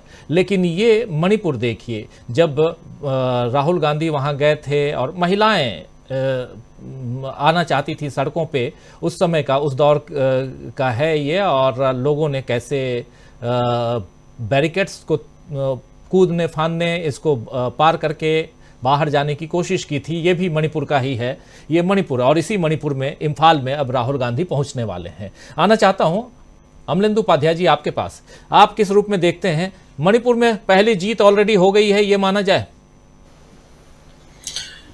जी राजीव जी, आप पहली जीत भी कह सकते हैं और इसको ये भी कह सकते हैं कि अन्याय के खिलाफ लड़ाई की शुरुआत जो है वो भी पहली हो गई है। जो जिस राजनीतिक न्याय और सामाजिक न्याय और आर्थिक न्याय की बात राहुल गांधी की ये भारत जोड़ो न्याय यात्रा करने जा रही है, तो उसमें पहले न्याय पाने के लिए अन्याय के खिलाफ लड़ाई की शुरुआत एक तरीके से हो गई है। अब वो मसला अलग है कि उनको वहां मैदान नहीं मिला है, वो सभा नहीं कर सकते हैं, लेकिन वहां से यात्रा निकाल सकते हैं। तो इस तरीके की जो बातें हैं, ये इफ एंड बट जो लगाने की कोशिश हुई है राजीव जी, असल में इसका सबसे महत्वपूर्ण जो वजह मुझको लगती है वो ये लगती है कि मणिपुर से अगर राहुल गांधी कोई भाषण देते या कोई रैली करते या वहां से कोई संबोधन करते तो उसकी गूंज सारी दुनिया में होती। और मणिपुर पे चूंकि प्रधानमंत्री अभी तक जा नहीं पाए हैं और समय नहीं मिल पाया उनको बेचारों को, चूंकि वो 18 घंटे चुनाव प्रचार में व्यस्त रहते हैं तो मणिपुर का मसला जो था वो सारी दुनिया में उठता। तो इसलिए जो है वहां हो सकता है बदनामी होती, प्रधानमंत्री की, भारत की भी छवि खराब हो सकती थी कि मणिपुर में ऐसा कुछ हो रहा है। तो इसलिए उनको वहां जो है कोई जनसभा करने की अनुमति नहीं दी गई है। लेकिन चूंकि यात्रा वहां से शुरू होनी है तो यात्रा वहां से शुरू होगी। और अब ये मणिपुर से मुंबई तक, महाराष्ट्र तक जो राजीव जी मसला था, अब देखिए इस यात्रा की सार्थकता कितनी ज्यादा हो गई है कि आज ही जो है वो महाराष्ट्र पे भी फैसला आ गया है, नार्वेकर साहब का, जो वहां की विधानसभा के अध्यक्ष हैं, और मणिपुर से भी ये तय हो गया है कि वहां यात्रा तो शुरू होगी लेकिन वहां जनसभा नहीं होगी। तो यानी कि राहुल गांधी जिस नारे को लेकर के चल रहे हैं कि राजनीतिक न्याय जो उन्होंने तीसरा उसमें जोड़ा है, आर्थिक न्याय और सामाजिक न्याय के बाद, इसका मतलब कि वो राजनीतिक न्याय जो है वो भी अब परवान चढ़ रहा है। तो एक तरीके से आप कह सकते हैं कि सरकार जो है, या आप कहिए कि जो व्यवस्था है, सिस्टम जो है, वो खुद राहुल गांधी की इस यात्रा की सफलता की कामना कर रहा है और उसमें एक योगदान दे रहा है कि काम कर करके। तो मुझे लगता है कि ये एक तरीके से शुरुआत जो है राहुल गांधी की तरफ से जो हो रही है वो भी है। और दूसरी बात ये कि आज जिस तरीके से कांग्रेस ने खासतौर से जो राम मंदिर ट्रस्ट का जो पहुंचा निमंत्रण उसको ठुकराया है, मुझे लगता है कि बहुत साहसिक कदम है। और ये सिर्फ एक राजनीतिक बात ही नहीं है बल्कि एक धार्मिक कार्य भी है कि जब हमारे शंकराचार्य नहीं जा रहे हैं तो कोई भी सच्चा हिंदू जो है वो इस कार्यक्रम में नहीं जा सकता। अब जो यहूदियों को मानने वाले हों या किसी और धर्म के मानने वाले हों या किसी और संप्रदाय के मानने वाले हों वो जा सकते हैं उसमें, लेकिन जब शंकराचार्य नहीं जा रहे हैं तो कोई भी सच्चा हिंदू तो मुझे लगता है कम से कम नहीं जाएगा। बाकी लोगों की अपनी अपनी आस्था है, किसकी कहाँ आस्था है, कौन कहाँ जाता है कौन नहीं जाता है। बने रहिए, परिचर्चा अभी जारी है। वीडियो को लाइक और शेयर कर दीजिए और चैनल को सब्सक्राइब कर लीजिए। आइए आगे सुनते हैं इस परिचर्चा। लेकिन राजनीतिक कार्यक्रम है ये, धार्मिक कार्यक्रम मुझे लगता नहीं है कहीं से है, और इसीलिए कांग्रेस ने इसको ठुकराया है कि ये राजनीतिक कार्यक्रम है और धार्मिक कार्यक्रम ये नहीं है। धार्मिक कार्यक्रम होता तो उसके लिए किसी न्योते की जरूरत नहीं पड़ती है, क्योंकि उसके लिए तो भंडारा होता तो घोषणा कर दी जाती है भंडारा है, जिसको आना हो आके भंडारा खा लो। तो भंडारे का आपने सुना है कि आप न्योता कभी आया होगी भंडारा खाने के लिए आ जाओ? तो ये जो है ये राजनीतिक कार्यक्रम है भारतीय जनता पार्टी इसको करवा रही है, आरएसएस और विश्व हिंदू परिषद करवा रहे हैं। अभी विश्व हिंदू परिषद पता नहीं किन हिंदुओं के वोटों से बन गई विश्व हिंदू परिषद, मेरा और आपका तो वोट लिया नहीं गया था इसको बनाते समय। ये विश्व हिंदू परिषद जब बनी थी तो जो हिंदू तो हम लोग भी है, तो हमने अगर वोट नहीं दिया तो किन हिंदुओं ने इनको वोट देके बढ़ा दिया हिंदुओं का ठेकेदार, वो एक अलग का मसला है। लेकिन कुल मिला के मणिपुर से महाराष्ट्र तक सियासत में राजीव जी जो हलचल शुरू हुई है, मुझे लगता है कि हलचल पूरे चुनाव तक सुनाई देती रहेगी। और मणिपुर से जो कहा जाए कि जो नाद सुनाई देगा, जो नारे गुंजायमान होंगे, वो मुंबई तक पहुंचते पहुंचते पूरे देश के अंदर जो सुनाई देने पड़ने लग जाएंगे राजीव जी, मुझको ऐसा लगता है। बिल्कुल बिल्कुल, जो कह रहे हैं आप उसमें आस्था वाली बात, सबकी अपनी अपनी आस्था है। कौन कहाँ जाता है, कौन नहीं जाता है, कोई मंदिर में जाता है, कोई घर में पूजा करता है, कोई किसी पेड़ के नीचे एक पत्थर को पूज लेता है, कोई कुछ और, तो सबकी अपनी आस्था है और इस पर जोर नहीं चलना चाहिए। ये हमेशा से हम कहते हैं, सबकी अपनी आस्था है। शकील अख्तर जी, आपके पास आना चाहता हूँ। जरा भारत जोड़ो न्याय यात्रा के अपडेट्स की बात भी हम कर रहे हैं, और कुछ अपडेट्स हों तो ज़रा ज़रूर बताइए ये। और साथ साथ जो गठबंधन है उसमें किन किन राज्यों में ऑलरेडी बात लगभग तय हो चुकी है। राजीव जी, यात्रा का जहां तक सवाल है तो बहुत बड़ी तादाद में पत्रकार जो है मणिपुर पहुंच रहे हैं, और आज जब यह खबर आई कि वहां की राज्य सरकार इसकी इजाजत नहीं देगी, तो और भी बड़ी तादाद में पत्रकारों ने वहां पहुंचने के लिए अपनी अपनी तैयारियां शुरू कर दी हैं। आप समझ सकते हैं कि यात्रा को रोकने से यह कितना बड़ा इवेंट बन गया है। अभी आप कह रहे थे कि वहां पे कहा है कि कोई नहीं आएगा, राहुल अकेले चले। आप कल्पना कीजिए कि राहुल तो चलेंगे, राहुल तो उस जगह तक पहुंचेंगे जहां से उनको रवाना होना है, और राहुल अगर अकेले चलना शुरू कर दिए, बाकी सबको रोक लिया, तो आप सोचिए कि दुनिया भर में वो वीडियो किस तरह के बनेंगे, कितने शानदार वीडियो बनेंगे कि एक अकेला आदमी, राहुल गांधी अकेला चला जा रहा है और राहुल को किसी की परवाह नहीं है, वो चलते रहेंगे अकेले। और राहुल का अकेला चलना इन लोगों की सारी राजनीति को फ्लॉप कर देगा। एक बड़ी सिंपल धारा होती है सीआरपीसी की 144, प्रक्रिया संबंधी धारा होती है। ये 144 लगाकर आप कहीं पे भी रोक सकते हैं कि वहां पे इतने आदमियों से ज्यादा इकट्ठे नहीं होंगे, लेकिन इसका उपयोग बड़े राजनीतिक कार्यक्रमों के लिए, राहुल गांधी जैसे नेता के लिए कभी नहीं किया जाता है। ये कहते हैं कि 70 साल में क्या किया। 70 साल में कांग्रेस के विरोधी दलों ने देश भर में आंदोलन किए, लगातार आंदोलन किए, जहां मनचाहा आंदोलन किया। क्या कभी किसी को इस तरह से रोका गया? और रोकने का जहां तक सवाल है, तो क्या यह सरकार हाथरस में राहुल गांधी को रोक पाई थी? धक्का देके सड़क पे गिरा दिया। क्या लखीमपुर में रोक पाई थी? प्रियंका गांधी को गिरफ्तार करके बंद कर दिया। तो आप किसी भी स्थिति में राहुल गांधी को रोक नहीं पाएंगे, और आपने यह साबित कर दिया है कि आप सबसे ज्यादा अगर किसी से डरे हुए हैं, आपको सबसे ज्यादा किसी के नाम से घबराहट होती है, तो वो राहुल गांधी है। देखिए, देश में आज जो स्थिति है, कानून का शासन कहीं दिखाई नहीं देता है। राहुल ने इसीलिए इसका नाम रखा है न्याय यात्रा। न्याय कहीं दिखता नहीं है, कहीं मिलता नहीं है। बिना कानून के शासन के, बिना न्याय के क्या कोई भी लोकतांत्रिक सरकार चल सकती है?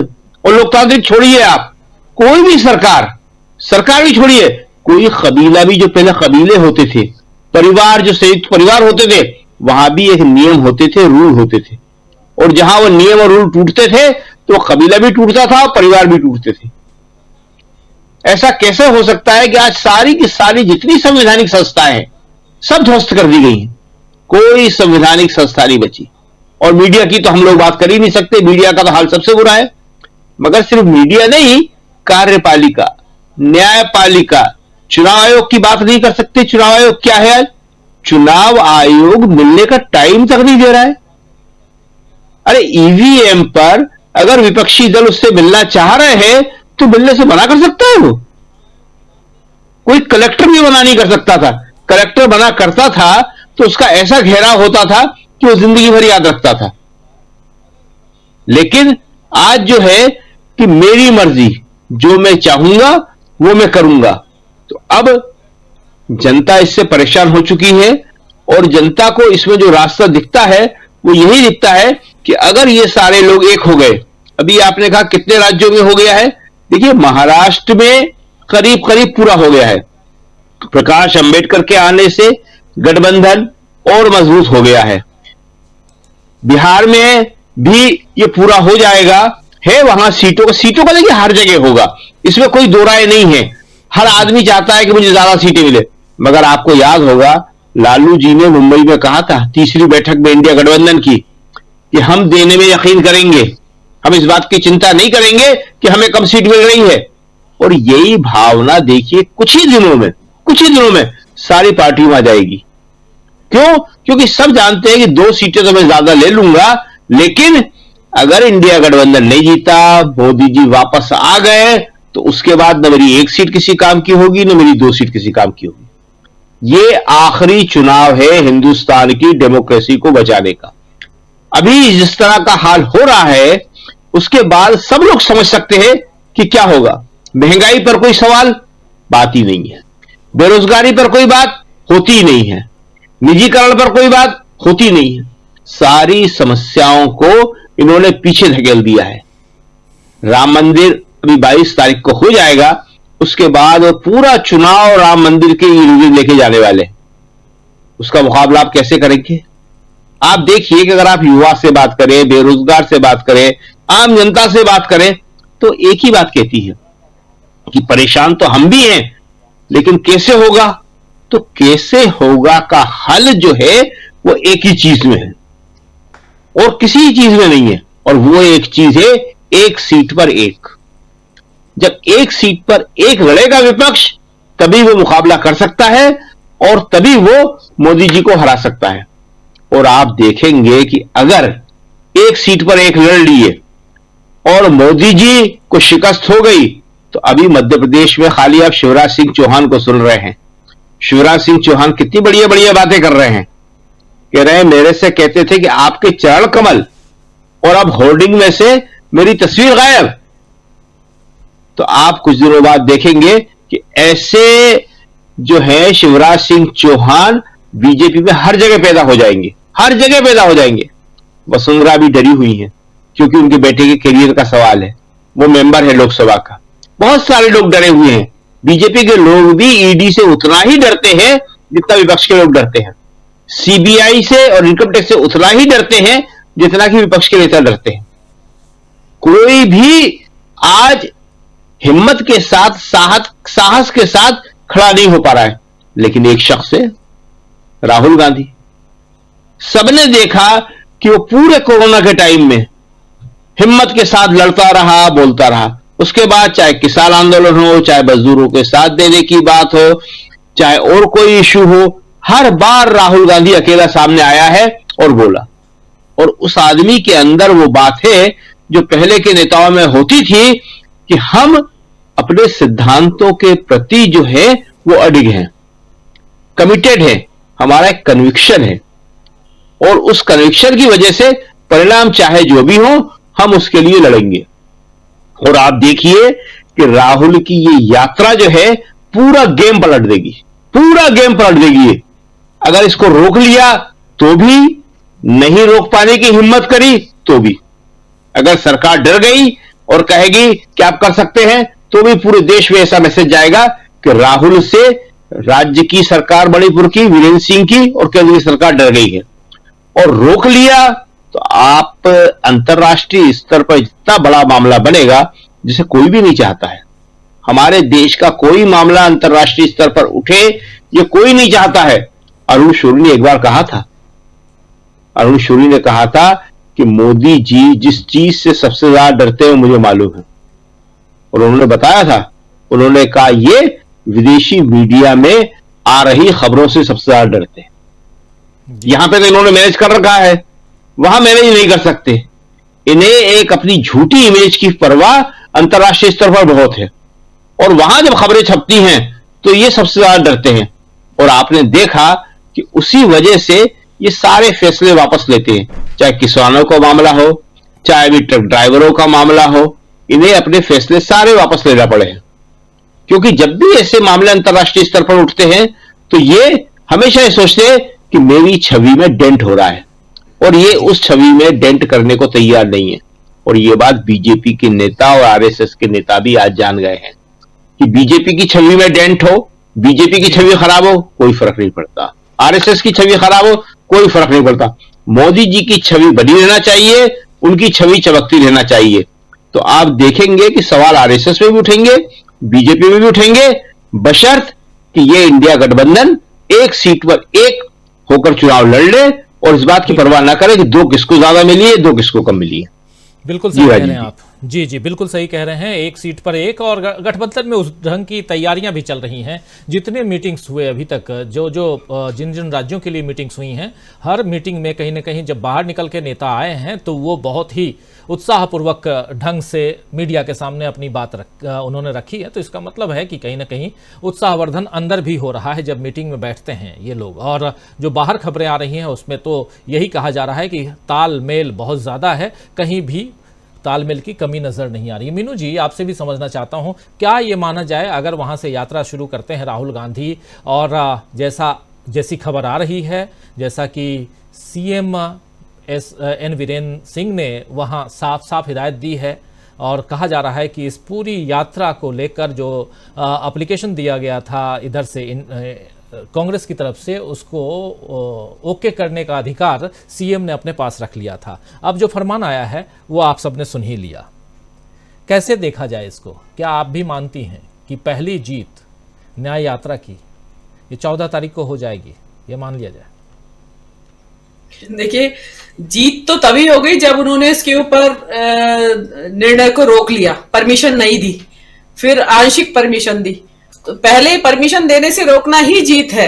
आप डरे हुए हैं, मतलब अगर आप रोकना चाह रहे हैं तो इसका मतलब आपको डर है कि ये कुछ नया, कुछ जलजला या कुछ एक उथल पुथल या कोई यहाँ पे कोई एक माहौल में एक अलग तरह की ऊर्जा ना फैल जाए, तो वो नहीं चाहते हैं। और देखिए, वो जो वीरेंद्र सिंह है जो मुख्यमंत्री, वो तो डेफिनेटली केंद्र सरकार के ही सलाह से काम कर रहे होंगे, उनको जो आदेश आए होंगे उसके हिसाब से उन्होंने पहले कह दिया कि नहीं दे रहे हैं, रोक लिया। इतनी देर में सोशल मीडिया को खंगाला, उन्होंने देखा कि इसमें तो विरोध हो रहा है तो आंशिक मंजूरी कर दी।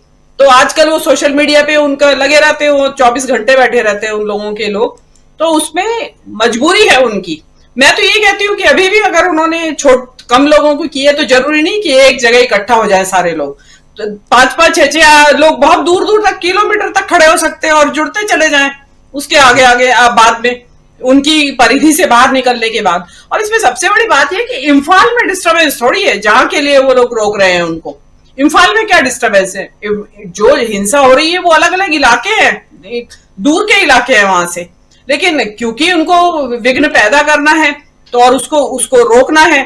देखिए, इसमें परेशानी बहुत ज्यादा है, क्योंकि अभी आपने देखा था कल परसों केसी त्यागी कह रहे थे कि भाई इंडिया गठबंधन की होनी चाहिए थी ये यात्रा, अकेले नहीं करनी चाहिए थी कांग्रेस को। आपको ध्यान होगा राजीव जी, जब ये यात्रा चली और वहां खत्म हुई कश्मीर पे शानदार तरीके से, तो वहां कांग्रेस ने सबको इनविटेशन भेजा था, विपक्षियों को, सभी नेताओं को, तो कोई भी वहां पहुंचा नहीं था अलावा संजय राउत के या फारूक अब्दुल्ला, महबूबा मुफ्ती के अलावा कोई नहीं पहुंचा था श्रीनगर। और आज सब लालायते हैं कि हम भी जुड़ जाएं इस यात्रा से। तो ये बताता है कि ये जो एक्सरसाइज है यात्रा, भारत जोड़ो यात्रा की, इटसेल्फ बहुत कितना इफेक्टिव टूल है ये। मतलब सबको अब ये लग रहा है कि जो पहले इसकी सफलता में उनको संदेह था, शुबह था, उनको लगता है कि ये तो बड़ा अच्छा ये है टूल है। फिर मैं कहूंगी कि मैं पहली भारत यात्रा के दौरान भी कह रही थी कि इलेक्शन कैंपेन का एक बहुत बड़ा टूल बनने जा रही है ये पद यात्रा, और वो साबित भी हो रहा है। तो ये सरकार देखिए कितना जोर लगा रही है कि इसको शुरू ही ना होने दें, मतलब मणिपुर से ही ना शुरू होने दें। तो जितना आप मणिपुर का नाम दबाना चाहेंगे उतना ही ये उछलेगा, तो आपकी एक्सरसाइज बेकार जाएगी। इससे अच्छा तो ये होता कि चुपचाप कर देते, उनको परमिशन दे देते और निकल भी जाती यात्रा, चुपचाप से निकल जाती, तब ज्यादा शोर ना मचता। अब उन्होंने और उनके जो उनका डिटर्मिनेशन है उसे और ताकत दे दी है कि नहीं, अब तो खूब शोर मचाया जाएगा, खूब नारे लगाए जाएंगे, देखते हैं क्या होता है। अहिंसक जो भी प्रतिरोध है उसको करने से कोई नहीं रोक सकता, अहिंसक प्रदर्शन करने से कोई नहीं रोक सकता, अहिंसक रैली करने से आप नहीं रोक सकते, अनलेस आपको कोई वहां क्या, कोई कांग्रेस क्या है वहां कोई आगजनी करने जा रही है, वहां न्याय की बात हो रही है, जोड़ने की बात हो रही है। उल्टे आपको तो कांग्रेस का शुक्रगुजार होना चाहिए, जो काम आपको करना चाहिए था सरकार को वो कांग्रेस आपको मुफ्त में करके दे रही है, आपका काम हो रहा है मुफ्त में। लेकिन क्योंकि आपको नहीं चाहिए, आप नहीं चाहते कि इस बहाने से कांग्रेस का क्लाउड बढ़े, कांग्रेस का प्रभाव लोगों के दिमाग में बढ़े, और जिन इलाकों से ये यात्रा गुजर रही है उन इलाकों में कांग्रेस डेफिनेटली कुछ असर तो, प्रभाव उत्पादकता तो बढ़ेगी उनकी। तो आपका सारा जो ये आप जो षड्यंत्र कर रहे हैं रोकने और इसको या परमिशन ना देने का, उसके पीछे इनकी मंशा यही साफ नजर आती है, और वो चाहते भी नहीं है, क्योंकि पहली भारत यात्रा ने जैसा ट्रांसफॉर्मेशन एक चमत्कार सा हो गया है। मतलब राहुल गांधी एक निर्विवाद नेता हो गए, मतलब विपक्ष के नेता भी उन्हें ही निर्विवाद मानने लगे और बात सुनने लगे उनकी, फोन पे मान जाते हैं उनकी बात, फोन करते हैं राहुल गांधी मान जाते हैं। तो उनको लगता है कि यार ये तो इसके तो बड़ा चमत्कार, इसकी शक्ति आ गई भारत यात्रा करने से, कहीं दूसरी यात्रा करके ये वो ना बन जाए कोई चमत्कारी बाबा। तो इसलिए उनका कोशिश ये है कि देखिए जिस हिसाब से इस टाइम देश में उथल पुथल मची हुई है और लोग विरोध के स्वर उठने लगे हैं और विपक्ष एक हो रहा है, इंडिया गठबंधन, तो उस स्थिति में वो अपना हर संभव जो भी उनकी कैपेसिटी में है वो डेफिनेटली इसको रोकने की कोशिश करेंगे, और करनी भी चाहिए। लेकिन अगर कन्विक्शन स्ट्रांग है तो फिर कोई रोक नहीं सकता है, और चलेगी। लोग बहुत उत्साहित हैं राजीव जी, यात्रा को लेके लोग फोन कर रहे हैं कि कैसे जुड़े, कहाँ जुड़ जाए, जुड़वा दीजिए, वहां पे जुड़वा दीजिए हमें। तो ये लोगों को बहुत उत्साह है, क्योंकि वो लोग कह रहे हैं हमारा पहली यात्रा मिस कर दी हमने, अब तो जरूर जुड़ेंगे। तो अब देखिएगा कितना पहली यात्रा के मुकाबले 50 गुना ज्यादा भीड़ होगी राजीव जी, जब भी वो जहां भी पैदल चलेंगे, बस में चले, जैसे भी चले, देख लीजिएगा आप, देखेंगे अभी आ जाएगी 14 तारीख, दूर नहीं है। बिल्कुल बिल्कुल 14 तारीख में ज़्यादा दिन नहीं है, और इसी रविवार से इस यात्रा की शुरुआत है, और बहुत कुछ देखेंगे हम इस यात्रा में, बहुत कुछ होना है। और इस यात्रा से एक सामाजिक और आर्थिक न्याय ही नहीं बल्कि राजनीतिक न्याय की बात भी इस यात्रा में है। तो उस राजनीतिक न्याय के जरिए कहाँ तक इंडिया गठबंधन आगे पहुंचता है वो भी देखा जाएगा। बहुत महत्वपूर्ण चर्चा हम कर रहे हैं, मणिपुर से मुंबई तक की चर्चा और दोनों साइड न्याय की बात। अभी थोड़ी देर पहले प्रेस कॉन्फ्रेंस की है उद्धव ठाकरे ने, उस प्रेस कॉन्फ्रेंस में भी मोटा मोटी बात उन्होंने वही कही है कि न्याय की जीत होगी। अभी जो कुछ भी हो रहा है आने वाले समय में सब कुछ सामने होगा जब हम जनता के दरबार में पहुंचेंगे। ये एक अलग अदालत है और जहां फैसला दे दिया गया है, सुना दिया गया है एक तरफा, लेकिन जब हम जनता की अदालत में जाएंगे तो वहां फैसला कुछ और होगा, ये उनका मानना है। और 1999 के आधार पर ये फैसला दिया गया है। सब कुछ शुरुआत में बता ही चुका हूं। आना चाहता हूं प्रशांत टंडन जी आपके पास। मणिपुर टू मुंबई, और बीच में आपने थोड़ा राम मंदिर का जिक्र भी किया, और वो भी बहुत ही महत्वपूर्ण है। सोनिया गांधी और मल्लिकार्जुन खड़गे का नहीं जाना इस खासकर राम मंदिर उद्घाटन में, इसके क्या मायने निकाले जाएं?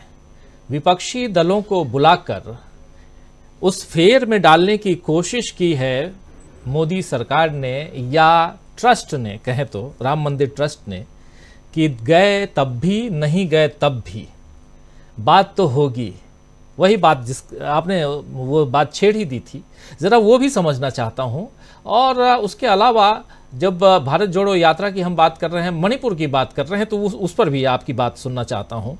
लेकिन क्या ये जो सोनिया गांधी और मल्लिकार्जुन खड़गे को बुलाना, ये वही जाल बिछाने वाली बात मानी जाएगी? जी देखिए राजीव जी, इसको लेकर बड़ा चर्चा थी, और इनका जो समर्थित मीडिया है और बहुत सारे जो बीजेपी के या मोदी साहब के प्रशंसक कॉलम लिखने वाले कॉलम निगार लोग हैं, वो भी यही कह रहे थे कि ये मास्टर स्ट्रोक है, ये कांग्रेस को गुगली फेंक दी गई है और कांग्रेस इस गुगली को खेल नहीं पाएगी। तो आप देखिए कि कांग्रेस ने उस गुगली को बने रहिए, परिचर्चा अभी जारी है। वीडियो को लाइक और शेयर कर दीजिए और चैनल को सब्सक्राइब कर लीजिए। आइए आगे सुनते हैं इस परिचर्चा। बैकफुट में आकर बाउंड्री पार करा दिए और साहसिक कदम है।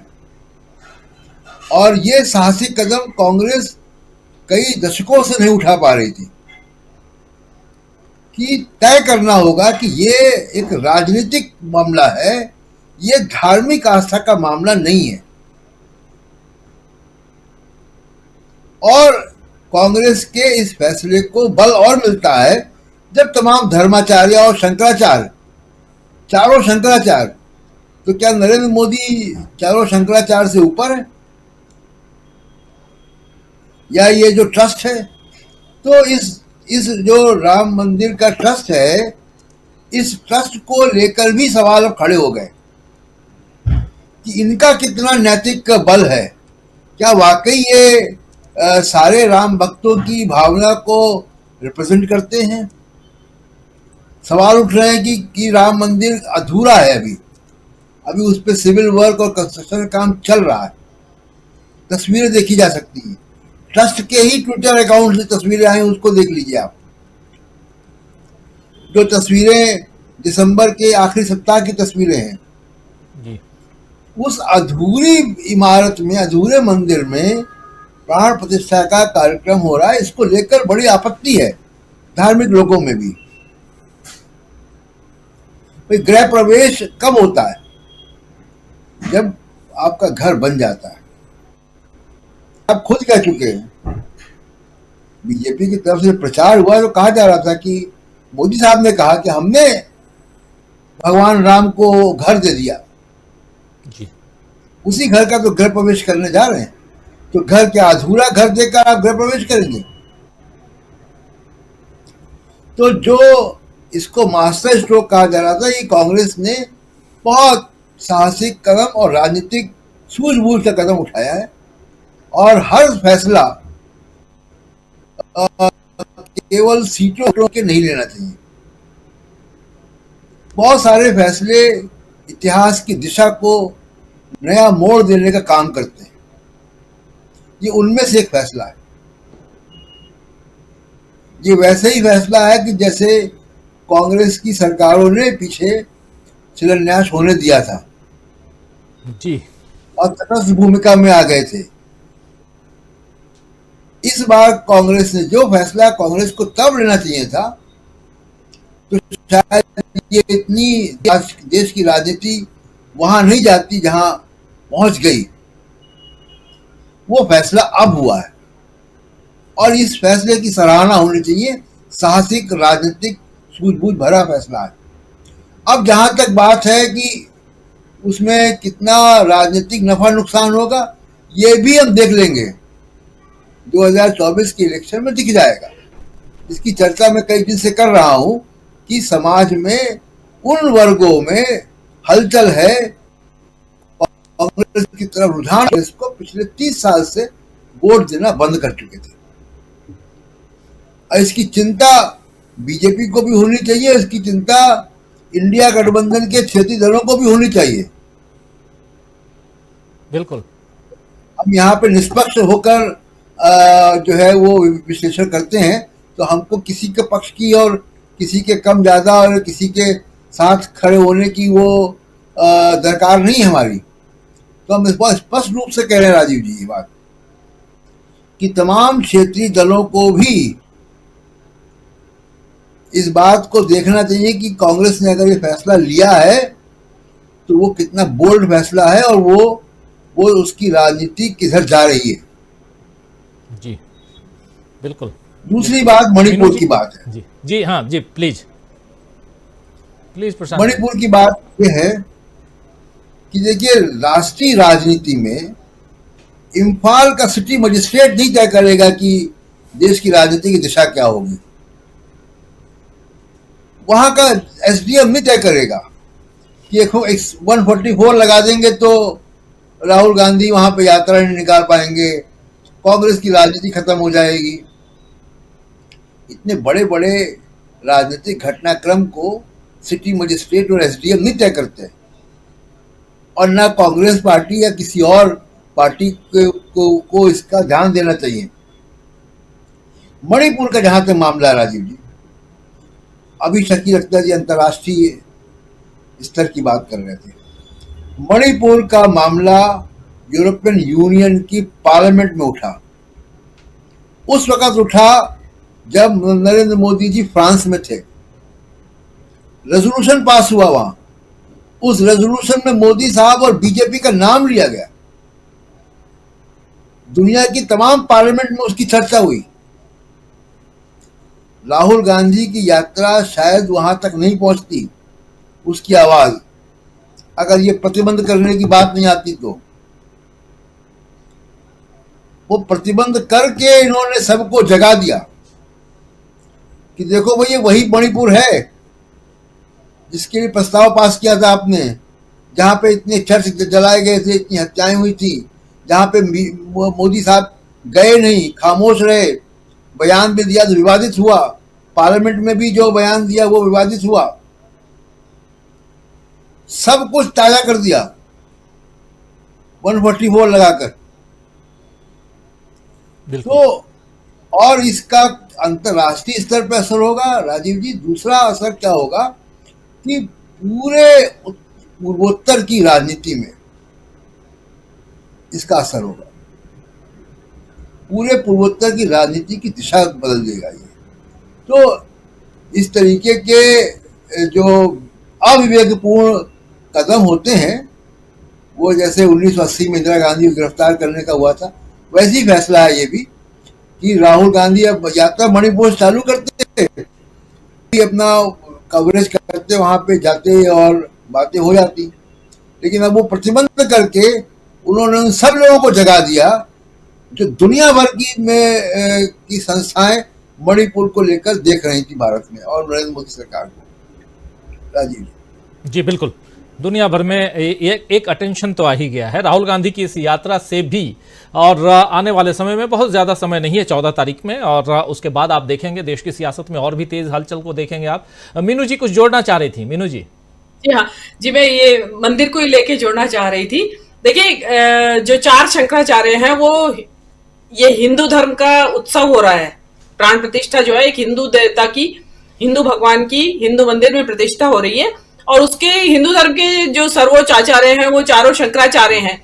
जब उन 4 शंकराचार्य ने इसको धर्म सम्मत और शास्त्र सम्मत नहीं बताया है इस प्राण प्रतिष्ठा को, तो कांग्रेस का फैसला तो ऑटोमेटिकली सही हो जाता है। मैं तो कहती हूँ मोदी जी को भी नहीं जाना चाहिए, क्योंकि मोदी जी सबसे बड़े हिंदुत्व के पैरोकार बन रहे हैं, लंबरदार बन रहे हैं। तो उन्हें शंकराचार्यों की बात को मानना चाहिए कि भाई ये अधूरे मंदिर में जाना गलत है, मुझे नहीं जाना चाहिए। अगर मोदी जी सच्चे हिंदू हैं, तो अगर वो जाते हैं तो इसका मतलब आप शंकराचार्यों की बात को नहीं मान रहे हैं, और शंकराचार्य इस हिंदू धर्म के कोई नहीं होते। और दूसरी बात यह है कि दूसरी बात इसमें एक और आ रही है, रामानंदी संप्रदाय बताया गया है कि भाई हम, ये संपत राय जी ने कहा ये रामानंदी संप्रदाय का मंदिर है, तो उसमें शंकराचार्यों की जरूरत नहीं है हमें। तो भाई वहां योगी आदित्यनाथ किस हैसियत से बैठेंगे वहां?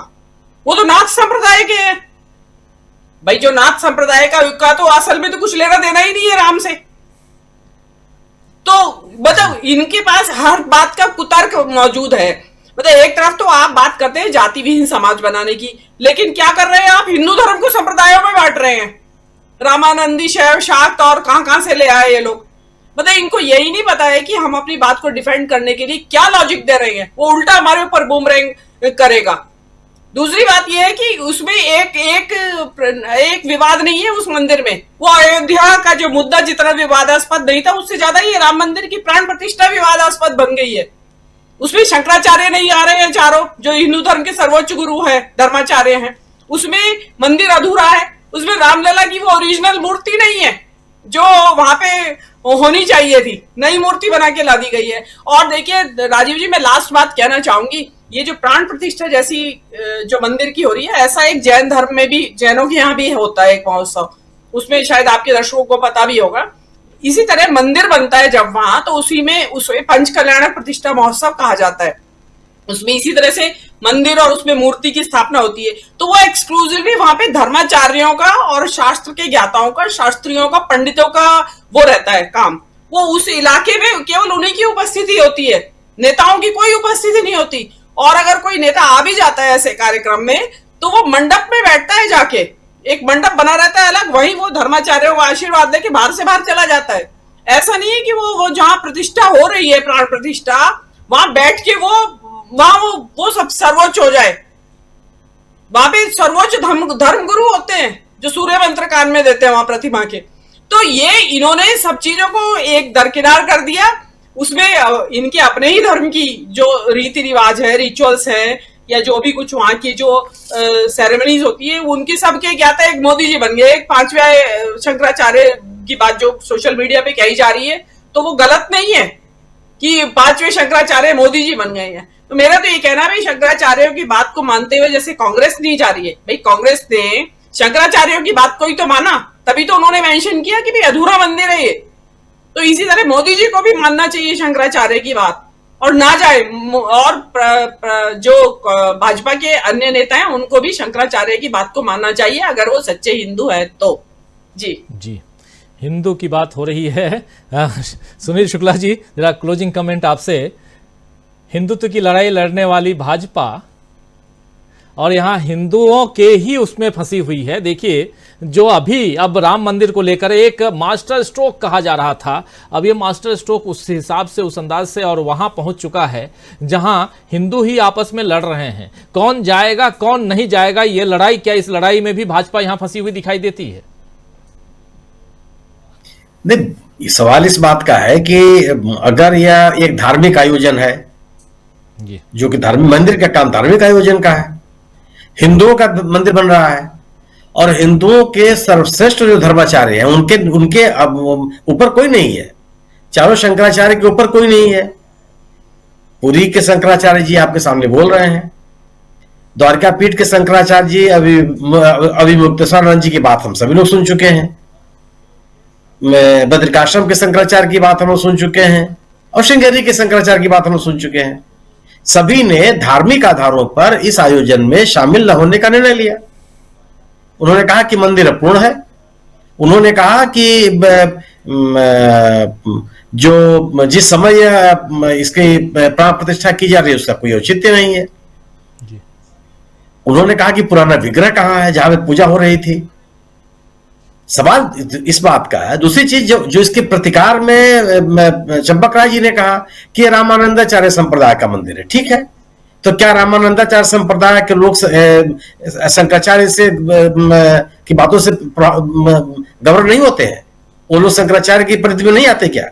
उनकी बात उन पर लागू नहीं होती है? वो हिंदू सनातन परंपरा से अलग है। और अगर आप ये मानते हैं तो इनमें रामानंदाचार्य संप्रदाय के कौन लोग हैं जो लोग इस प्राण प्रतिष्ठा में शामिल हैं? आखिर क्या इस प्राण प्रतिष्ठा का कार्यक्रम रामानंदाचार्य संप्रदाय के लोग करा रहे हैं? बहुत दूर नहीं है उनका मठ, उनका मठ वाराणसी में है। उनके किस धर्म गुरु को आपने बुला लिया? और दूसरी चीज कि यह पूरा का पूरा मंदिर निर्मोही अखाड़े का माना जाता है, उसी के पुजारी वहां पे रहते हैं। वो अखाड़े के मंडलेश्वर महामंडलेश्वर में कहां पे है, किस भूमिका में है वो? और क्या अखाड़े अगर ये राम मंदिर निर्मोही अखाड़े का हिस्सा है तो क्या अखाड़े शंकराचार्य के अधीन नहीं आते? उनको नहीं मानते हैं वो? क्या शंकराचार्य की बात इन अखाड़ों पर लागू नहीं होती? किसकी बात आप बता रहे हैं? और अपूर्ण मंदिर। और दूसरी चीज, प्रशांत जी ने कहा गृह निर्माण, गृह प्रवेश और मंदिर की प्राण प्रतिष्ठा दोनों में बहुत फर्क है। आप अधूरे मकान में गृह प्रवेश कर सकते हैं, आप उस मकान में रह करके उस मकान की फिनिशिंग का काम करा सकते हैं, लेकिन खंडित प्रतिमा की पूजा नहीं कर सकते आप, और अपूर्ण मंदिर की में प्राण प्रतिष्ठा नहीं कर सकते। दो अलग चीजें हैं। गृह प्रवेश एक गृहस्थ का आयोजन है और मंदिर की प्राण प्रतिष्ठा एक धार्मिक आयोजन है। उसकी पूरी धार्मिकता, उसकी पूरी शास्त्रीयता है, उसके पूरे प्राविधान है।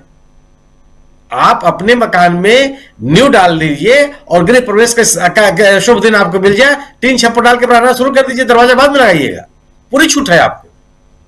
फर्श बाद में बनवाइएगा, बिजली कनेक्शन बाद में लीजिएगा, कोई नहीं रोकने वाला है आपको। लेकिन एक अपूर्ण मंदिर में प्राण प्रतिष्ठा नहीं हो सकती, यह पूरा उसका प्राविधान है।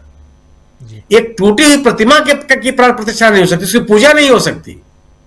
अगर आपके घर में कोई शीशे में बना हुआ फोटो है और शीशा टूट गया तो उसकी पूजा नहीं करनी चाहिए आपको। इस तरह के प्राविधान हमारे यहां है। आप पूर्ण प्रतिमा की पूजा कीजिए। तो अगर यह धार्मिक आयोजन है, धार्मिक शास्त्रीयता का पालन होना चाहिए। और अगर ये राजनीतिक आयोजन है तो किसी अन्य राजनीतिक दल के आयोजन में किसी दूसरे राजनीतिक दल का सदस्य हो जाएगा। स्थिति साफ है एकदम। मणिपुर की बात अगर आप करते हैं राजीव जी, मुझे एक घटना याद है, आपको मैं बताना चाहता हूं। यह बात है 2007 के दौरान, जब 2011 के समय घटना होगी। 2011 में मायावती जी मुख्यमंत्री थी उत्तर प्रदेश की। समाजवादी पार्टी ने 2 दिन के धरने का प्रदर्शन का आह्वान किया राज्यव्यापी सरकार के खिलाफ, और राज्य सरकार ने उस पर रोक लगा दिया।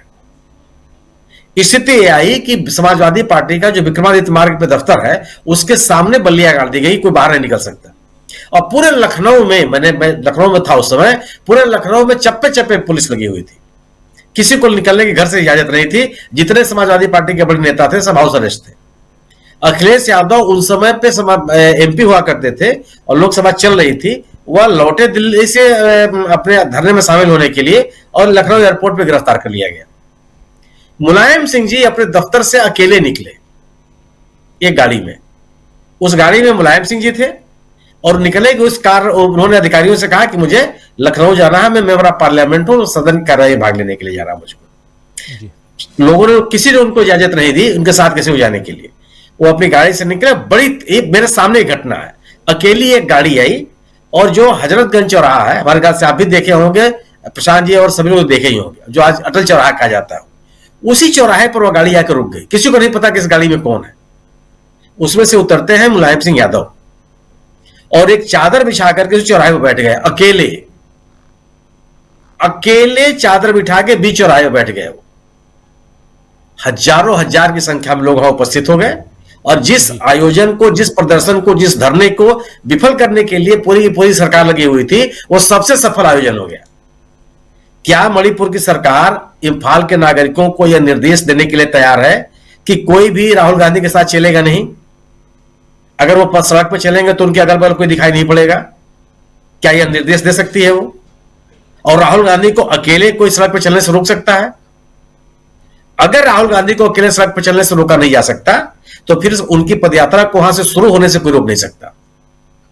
आज जो राहुल गांधी की लोकप्रियता है देश के विभिन्न हिस्सों में और खासतौर से मणिपुर में, मैं इसको स्वीकार करने के लिए नहीं तैयार हूं कि उनकी पदयात्रा को वहां से कोई प्रारंभ होने से रोक लेगा कोई सरकारी आदेश। राजनीतिक कार्यक्रम सरकारी आदेशों से नहीं रुकते हैं, कभी नहीं हुआ है और नहीं होगा। मेरा अपना मानना यह है कि राहुल गांधी वहीं से शुरू करेंगे और बहुत हो गए लोग अकेले चलने देंगे, उनको अकेले चल देंगे। वो राहुल गांधी ने क्या कहा था जब उनसे श्रीनगर में कहा गया कि आप नहीं जा सकते, उन्होंने कहा कि मैं अकेले जाऊंगा, जो भी चुनौतियां आएंगी उसका सामना करूंगा। क्या हुआ? बिल्कुल एक गिरती हुई भयानक बर्फबारी में एक जबरदस्त राजनीतिक आयोजन किया उन्होंने। बड़ी संख्या में लोग उसमें शामिल हुए। प्रशासनिक आदेशों से राजनीतिक आयोजनों को आप नहीं रोक सकते, संभव ही नहीं है। अगर कोई सोचता है तो दिवा स्वप्न देख रहा है। और कांग्रेस ने जो फैसला किया, कांग्रेस का मंदिर, आप अगर मंदिर चले जाते तो कौन खुश होता उससे? वो लोग जो मंदिर के बनने से खुश है। और क्या वो कांग्रेस के साथ हैं? वो कांग्रेस के समर्थन में आने वाले हैं? तो किसके लिए जाएंगे आप? और जो लोग सामाजिक न्याय के आंदोलन से जुड़े हुए हैं, लोगों के जीवन से जुड़े हुए सवालों के साथ इंडिया दल समूह कांग्रेस की सियासत के साथ जोड़ रहे हैं, वो क्यों इस बात का समर्थन करेंगे कि कांग्रेस वहां जाए? आप अपने मतदाताओं के साथ रहिए, आप अपने समर्थकों के साथ रहिए, आप अपने उन मुद्दों के साथ रहिए जिसके आप पैरोकार हैं। और मेरा मानना है कि कांग्रेस ने वही किया जो उसका समर्थक चाहते हैं। जी बिल्कुल बिल्कुल। कांग्रेस कुल मिलाकर यात्रा शुरू कर रही है और उसी मणिपुर की राजधानी इंफाल से यात्रा शुरू हो रही है और वो यात्रा मुंबई तक पहुंचेगी। इस बीच हो सकता है कि चुनाव की घोषणा हो जाए मार्च के सेकेंड वीक में, और मार्च के तीसरे सप्ताह में ये यात्रा समाप्त होगी। यानी सप्ताह भर पहले शायद चुनाव की घोषणा हो जाए मार्च में। इस यात्रा के समापन से पहले और यात्रा समाप्त होगी मुंबई में, और आज मुंबई में जो कुछ हुआ उसके बारे में हम लोग चर्चा कर ही चुके हैं। आशा है ये कार्यक्रम आपको पसंद आया होगा। इस वीडियो को ज्यादा से ज्यादा शेयर करें, लाइक करें और कमेंट करके बताएं आपकी राय क्या है। और अगर आपने हमारा यूट्यूब चैनल को सब्सक्राइब नहीं किया है तो तुरंत इसको सब्सक्राइब कर लीजिए और बेल आइकन भी दबा दीजिएगा ताकि अगली जब वीडियो अपलोड हो तो आपके पास इसका नोटिफिकेशन पहुंच सके। और अगर आपने हमारा फेसबुक पेज फॉलो नहीं किया है, फेसबुक पेज को भी फॉलो करें। धन्यवाद।